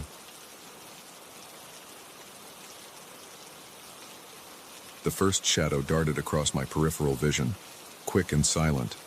The second one made my heart race. By the time I saw the third, I knew with chilling certainty that this wasn't just a shortcut through an unfamiliar neighborhood. It was a trap, and I had walked right into it. I'd never been one to shy away from adventure. As a freelance photographer, I often found myself in strange places at odd hours, chasing the perfect shot. That night was supposed to be no different. I was in a new city for a job, and I'd heard about a great spot to capture the skyline at sunset. The locals I'd asked for directions had warned me it was in a rough part of town, but I brushed off their concerns.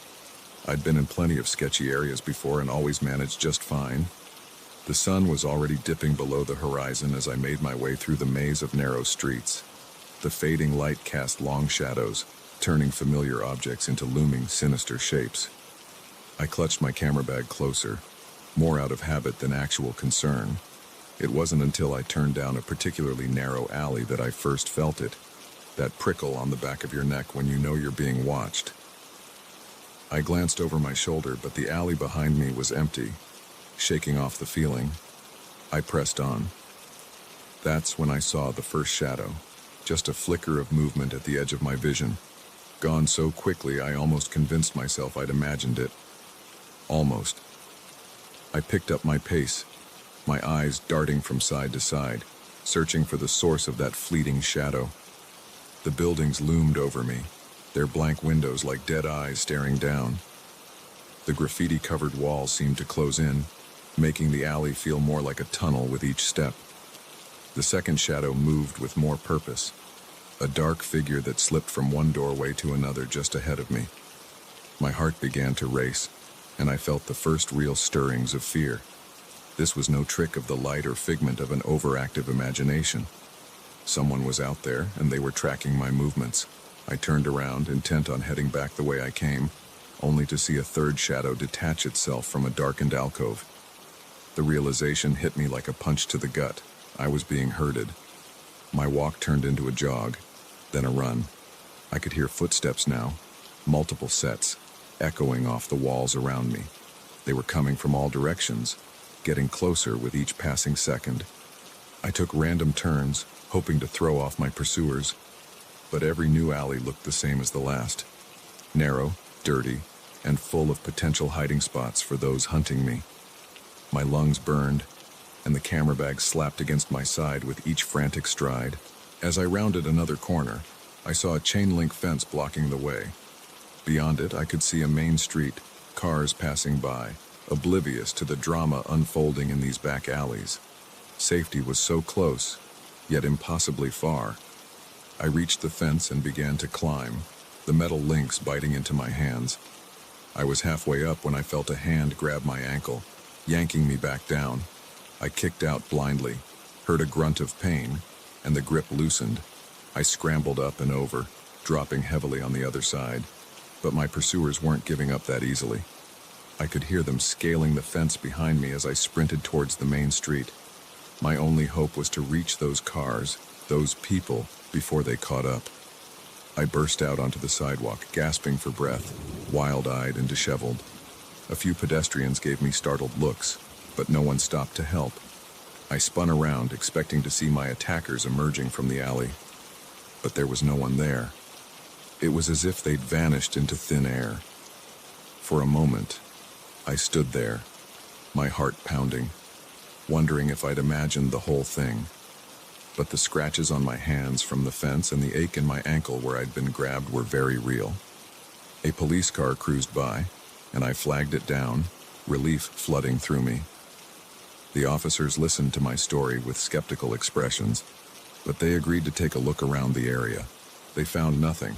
No suspicious characters. No signs of anyone lurking in the alleys. Probably just some kids messing around, one of the officers suggested. This area can get a bit rough after dark. You really shouldn't be wandering around here alone. I nodded, not having the energy to argue. They offered me a ride back to my hotel, which I gratefully accepted. As we drove away, I couldn't shake the feeling that eyes were still watching me from the shadows.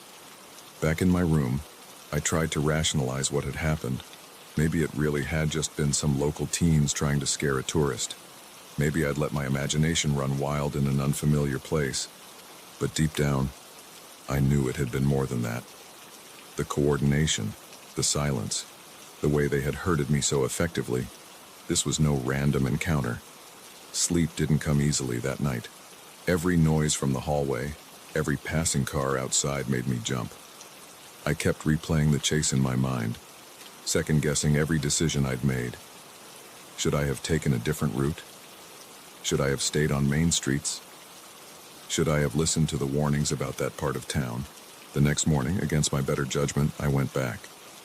In the harsh light of day, the area looked different, less menacing, more run down. I retraced my steps, camera in hand, this time looking for evidence of what had happened rather than the perfect shot. I found nothing conclusive, just some scuff marks on the fence where I'd climbed over. But as I was about to leave, something caught my eye.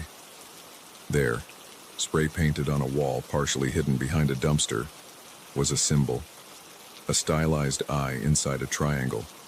It meant nothing to me, but it sent a chill down my spine nonetheless. I snapped a photo of the symbol and left quickly, feeling exposed in the daylight.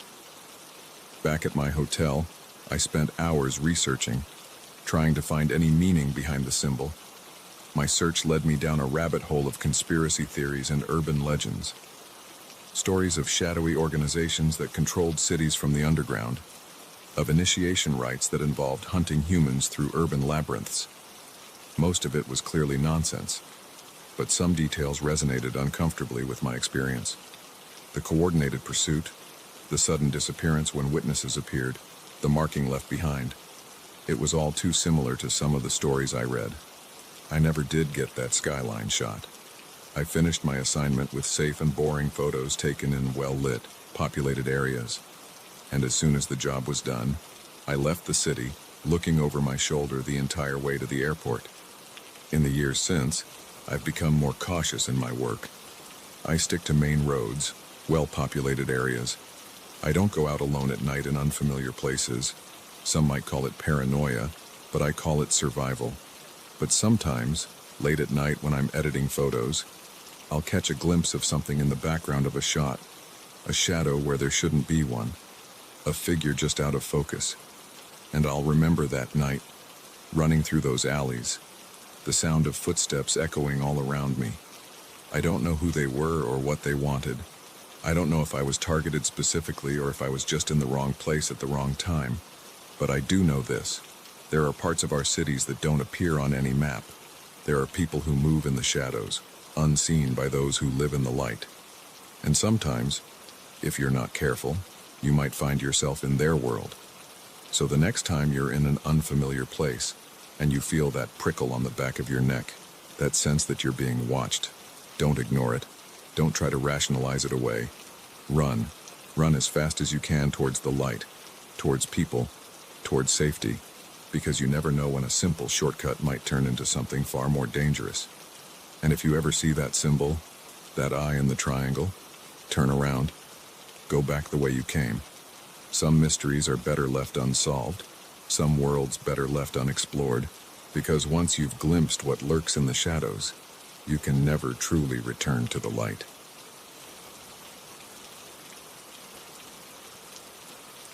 The first gunshot echoed through the forest, sending birds scattering into the sky. The second one hit the tree next to me, showering bark across my face. That's when I realized this wasn't just illegal poaching.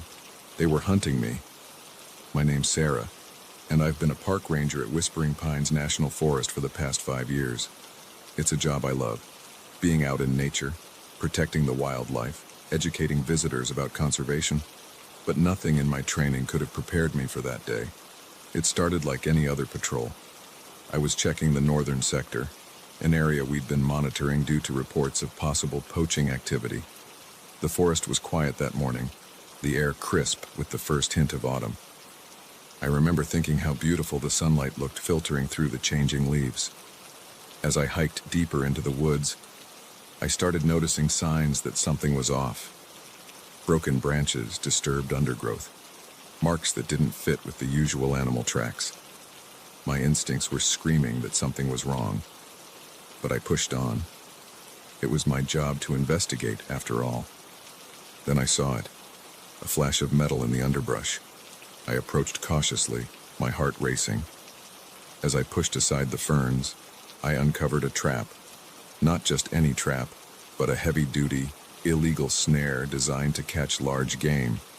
This was serious.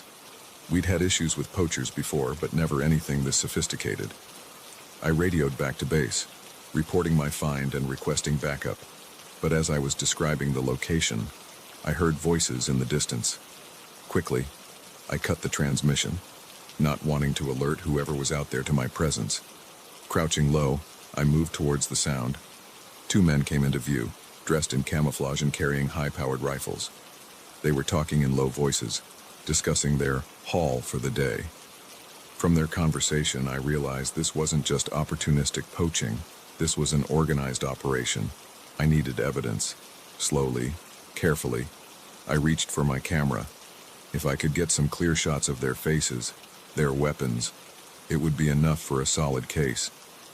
I raised the camera, focused, and pressed the shutter. The click seemed deafening in the quiet forest. Both men whirled around, their rifles coming up. I froze, praying they hadn't seen me. For a long moment, nothing moved. Then one of them gestured silently, and they began to move in my direction. I knew I had to get out of there. As quietly as I could, I began to back away. But in my haste, I stepped on a dry branch. The snap might as well have been a gunshot. "Over there!" one of the men shouted. That's when the first shot rang out. I didn't wait to see if it was a warning or if they were aiming to kill. I ran. Branches whipped at my face as I crashed through the underbrush. I could hear them behind me, shouting to each other as they gave chase. The second shot splintered the tree beside me, and I realized with a jolt of terror that they weren't trying to scare me off. They were shooting to kill. I ran harder than I'd ever run in my life. My lungs burned, and my legs felt like lead, but fear kept me going. I knew these woods better than they did. It was my only advantage. As I ran, my mind raced, trying to form a plan. The nearest ranger station was miles away. My radio was useless this deep in the forest. I was on my own. I veered off the trail, heading towards a series of caves I knew were nearby. If I could reach them, maybe I could hide, lose my pursuers in the maze-like tunnels. The sound of a stream reached my ears, and hope surged through me. The caves were just beyond it, but as I burst out of the tree line, my heart sank. The recent rains had swollen the usually placid stream into a raging torrent. For a moment, I hesitated. Trying to cross could be deadly, but the sound of voices behind me made the decision for me. I had to risk it. The water was ice cold and faster than I'd anticipated. I struggled against the current, my feet slipping on the smooth rocks. Halfway across, I lost my footing. The world tilted, and suddenly I was underwater, tumbling helplessly in the churning rapids. I fought my way to the surface, gasping for air.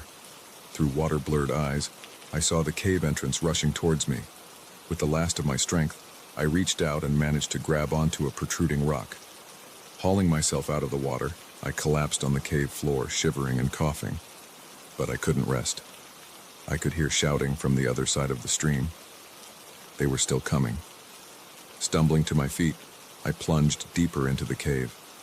The darkness swallowed me, and I had to feel my way along the rough walls. Behind me, I heard splashing. They were crossing the stream. I moved faster, ignoring the scrapes and bruises as I bumped into unseen obstacles. The cave twisted and turned, branching off in multiple directions. I took random turns, hoping to lose them in the labyrinth. After what felt like hours but was probably only minutes, I found myself in a small chamber. Faint light filtered in from a crack in the ceiling, illuminating a space barely big enough to stand in. It would have to do. I wedged myself into a crevice, trying to quiet my breathing, and I waited. Time seemed to stretch endlessly. I could hear them moving through the caves, their voices echoing off the stone walls. Sometimes they sounded far away, sometimes terrifyingly close. "She has to be in here somewhere," one of them growled, his voice unnervingly near. "We can't leave any witnesses," the other replied. "Boss'll have our heads if this operation gets blown." I pressed myself further into the crevice, hardly daring to breathe. A beam of light swept across the chamber as one of them passed by my hiding spot. For a heart-stopping moment, I was sure he'd seen me. But the light moved on, and their voices faded as they continued down another tunnel. I don't know how long I stayed there, frozen in fear. It felt like days. Eventually, the cave fell silent, but still I waited, terrified it might be a trick. It wasn't until I saw the light changing, signaling the approach of dusk, that I finally dared to move. Every muscle screamed in protest as I uncurled from my hiding spot. Slowly, cautiously, I made my way back through the caves. The forest was quiet when I emerged, painted in the golden hues of sunset. There was no sign of the poachers. Somehow, miraculously, I'd outlasted them. On shaky legs, I began the long trek back to the ranger station. It was fully dark by the time I stumbled out of the woods, probably looking like something out of a horror movie, soaked, covered in mud and scratches, wild-eyed with fear and exhaustion. My colleagues were shocked when I burst in, babbling about armed poachers and being hunted through the forest. They'd been about to send out a search party, worried when I hadn't checked in or returned from my patrol. The next few days were a blur of police statements, Park Service investigations, and my own debriefing. They found evidence of the poaching operation, hidden caches of weapons, more traps, even a makeshift processing camp deep in the woods. But of the men who'd chased me, there was no sign. They'd vanished like ghosts. In the weeks that followed, as the investigation continued and security in the park was tightened, I struggled to come to terms with what had happened. The forest I'd always seen as a sanctuary now felt threatening. Every shadow held potential danger. Every unexpected sound sent my heart racing. But slowly, as the days passed and the nightmares began to fade, I found my fear turning to determination. These people had invaded my forest, threatened the animals I'd sworn to protect, and tried to kill me to cover their crimes. I wouldn't let them win by giving in to fear. I went back to work, more vigilant than ever. I helped train other rangers on what to look for, how to spot signs of poaching activity. We implemented new safety protocols and improved our communication systems. Sometimes, when I'm out on patrol, I'll catch myself scanning the trees, half expecting to see those camouflaged figures emerging from the underbrush. The sound of a twig snapping can still send my heart racing. But then I'll see a deer grazing peacefully in a meadow, or watch a family of otters playing in the stream, and I'll remember why I do this job. The forest is still my home, still my responsibility, and no matter what dangers might be lurking out there, I'll keep protecting it, because that's what being a ranger means. We stand as guardians between the wilderness and those who would exploit it, no matter the personal cost. So if you're ever hiking through whispering pines and you see a ranger watching the trees with an unusually keen eye, that might be me. I'm not just looking for lost hikers or rule breakers anymore. I'm watching for shadows that move against the wind, for flashes of metal where no metal should be, because I know now that sometimes the most dangerous predators in the forest walk on two legs, and I'll be damned if I let them hunt in my woods again.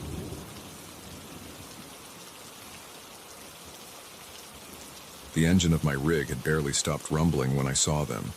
3 men emerging from the shadows, their eyes glinting with malice in the harsh glare of my headlights. In that moment, I knew this wasn't going to be an ordinary pit stop. The supposedly abandoned rest area had just become a trap, and I was caught right in the middle of it. My name's Jake, and I've been driving long-haul trucks for the better part of 2 decades. I've seen my fair share of strange things on the road, but nothing could have prepared me for that night. It had been a long haul, carrying electronics from Chicago to Los Angeles. I was about halfway through Nevada, the endless desert stretching out on either side of the highway, when fatigue started to set in. The white lines on the road were beginning to blur, and I knew I needed to stop soon or risk falling asleep at the wheel. That's when I saw the sign for the rest area. It wasn't on my usual route, and something about it tickled the back of my mind, like I should have remembered something important, but exhaustion clouded my judgment, and the promise of a quick nap was too tempting to resist. The rest area looked abandoned when I pulled in, which wasn't unusual for this time of night in such a remote location. The parking lot was empty save for a beat-up pickup truck in the far corner. I figured it belonged to another weary traveler catching some shut-eye. I maneuvered my rig into a spot, killed the engine, and let out a deep sigh. The sudden silence was almost deafening after hours of road noise. I was just about to climb into the sleeper cab when movement caught my eye. 3 men were approaching my truck, fanning out as they came. They moved with purpose, their stance suggesting this wasn't a friendly late-night chat. My hand instinctively went to the door lock, but I knew it wouldn't be much protection if they really wanted to get in. The leader, a tall man with a scraggly beard, stepped into the pool of light cast by my headlights. "Evening, driver," he called out, his tone casual but with an undercurrent of menace. "Looks like you could use some help." I forced a smile, trying to keep my voice steady.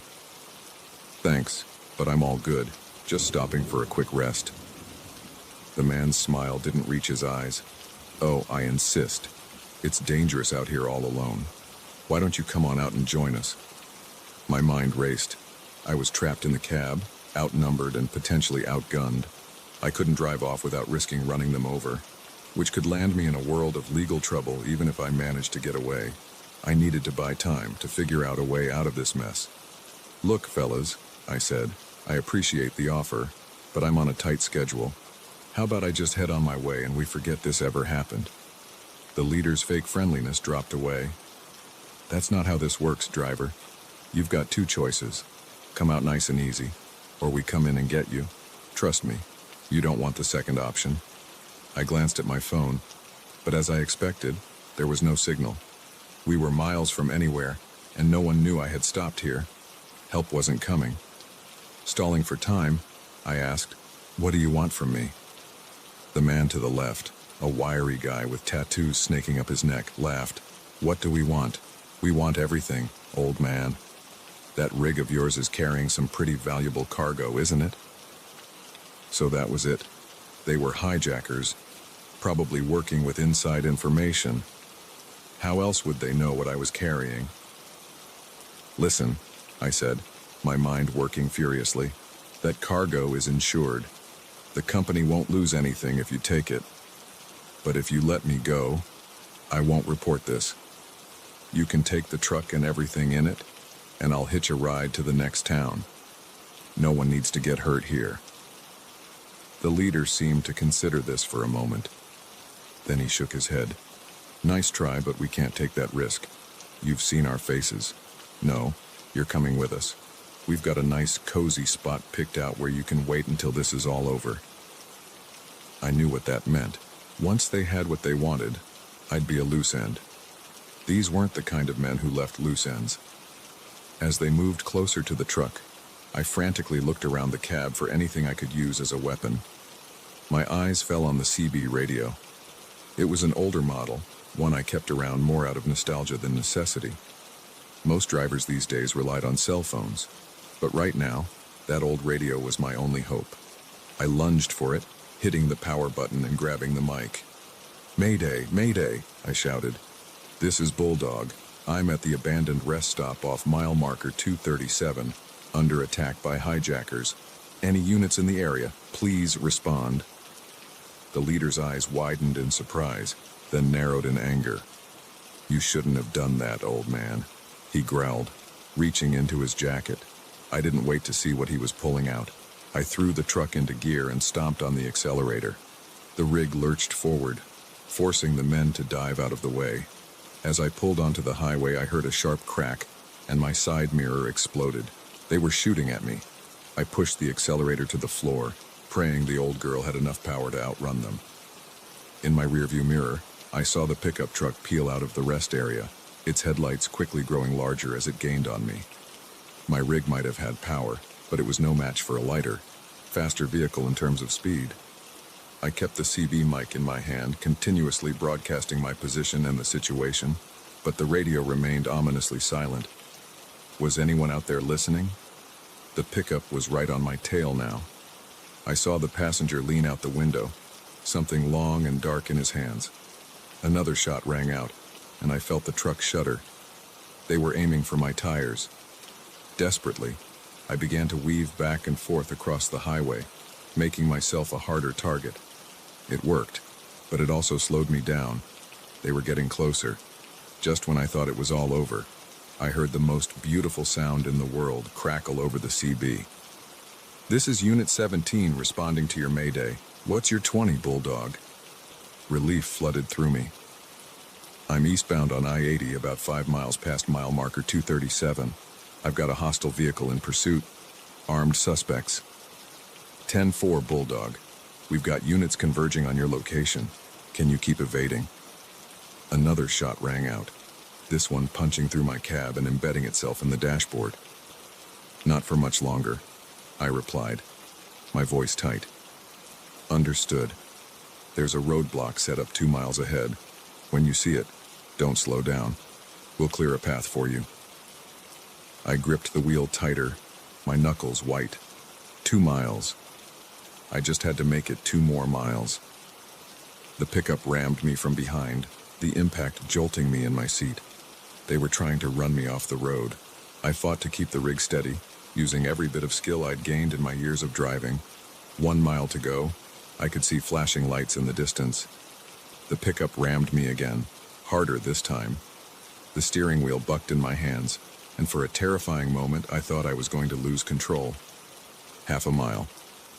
The roadblock came into view, a line of patrol cars stretching across the highway. At the last second, 2 cars in the center pulled apart, leaving a gap just wide enough for my rig. I aimed for that gap, silently urging my truck to hold together for just a few more seconds. Behind me, I heard the screech of tires as the pickup tried to brake. I blew through the gap in the roadblock at full speed, the rush of air as I passed rocking the patrol cars. In my mirror, I saw the pickup skid to a stop, immediately surrounded by officers with weapons drawn. It was over. I'd made it. I pulled over a little way down the road, my hands shaking as I put the rig in park. As the adrenaline wore off, the reality of what had just happened hit me. I'd nearly died, if it hadn't been for that old CB radio. In the days that followed, as I gave statements to the police and tried to process the experience, I couldn't shake the feeling of how close I'd come to disaster. The men, it turned out, were part of a larger hijacking ring that had been targeting cargo trucks across several states. My cargo and my quick thinking had helped bring down their entire operation. I still drive trucks, still love the open road. But now, I'm more cautious about where I stop. I keep my CB radio on and monitored at all times. And every time I pass that rest area, I say a little thank you to whatever twist of fate led me to keep that old radio around. Because out here on the road, you never know when an ordinary night might turn into a fight for survival. And sometimes, the difference between life and death is as simple as an old piece of equipment and a voice in the darkness saying, "This is Unit 17 responding to your mayday."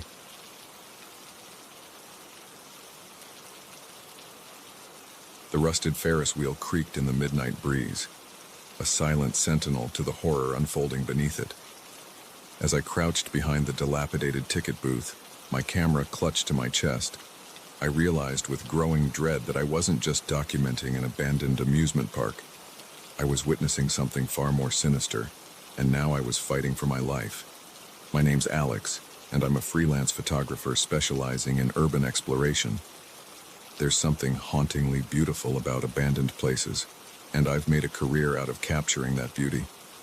But nothing in my years of experience could have prepared me for what I encountered at the old Wonderland amusement park. I'd heard rumors about Wonderland for years. It had been a thriving attraction in the 80s and 90s, but a series of accidents and financial mismanagement led to its closure in 2001. Since then, it had sat abandoned, slowly being reclaimed by nature. Urban explorers spoke of it in hushed tones, describing an eerie atmosphere that went beyond the usual creepiness of abandoned places. Naturally, I had to see it for myself. I arrived just as the sun was setting, the fading light casting long shadows across the overgrown parking lot.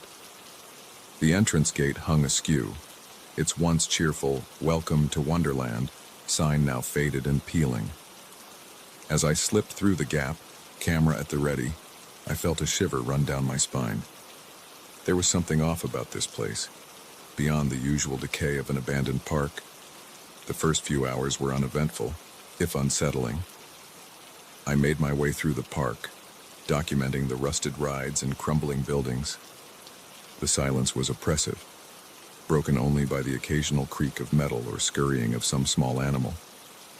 Every so often, I'd catch a movement out of the corner of my eye, only to turn and find nothing there. It was nearing midnight when I reached the heart of the park.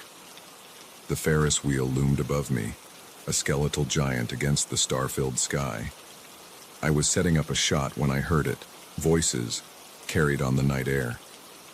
At first, I thought it might be other explorers. But as I listened, I realized these voices didn't sound like excited adventurers. They were low, urgent, almost angry. Curiosity got the better of me. I packed up my gear and moved towards the sound, using the decrepit structures for cover.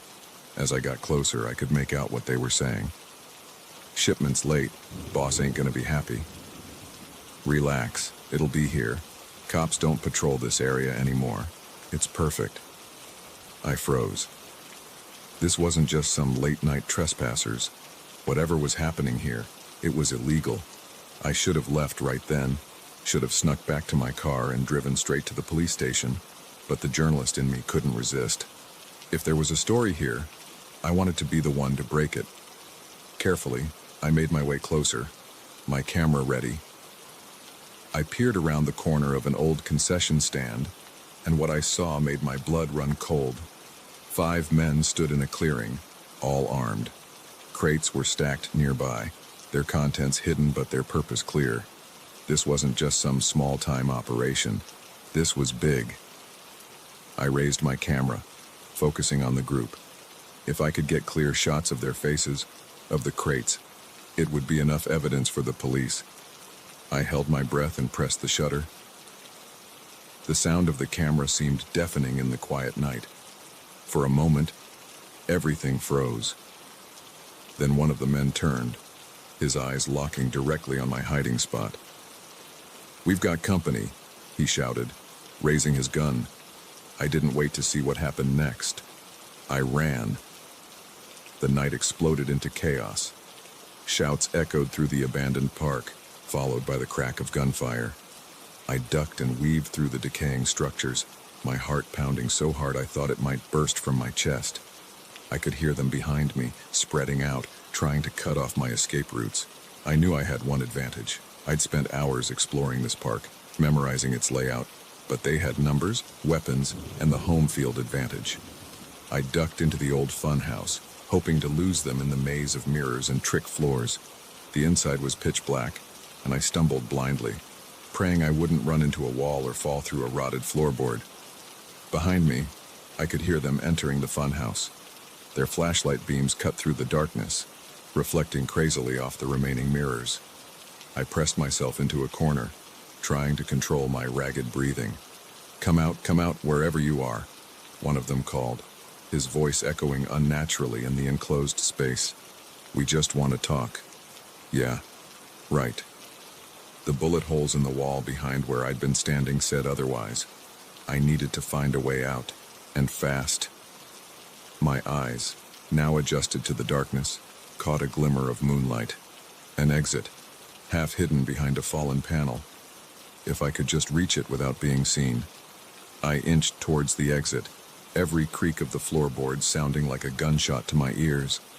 I was almost there when a board gave way under my foot. I stumbled, knocking into a mirror that shattered with a crash. There! I didn't look back. I dove for the exit, feeling the wind of a bullet passing far too close to my head. I burst out of the funhouse and ran, no longer caring about stealth, just focused on putting as much distance between myself and my pursuers as possible. I found myself in the old Midway, surrounded by dilapidated game booths. In desperation, I ducked into one, huddling beneath the counter. I could hear them spreading out, searching methodically. It was only a matter of time before they found me. As I crouched there, trying to quiet my breathing, my hand brushed against something. I looked down and almost laughed. It was one of those old air rifles from a shooting gallery, probably left behind when the park closed. It wouldn't do much against real guns, but maybe an idea formed.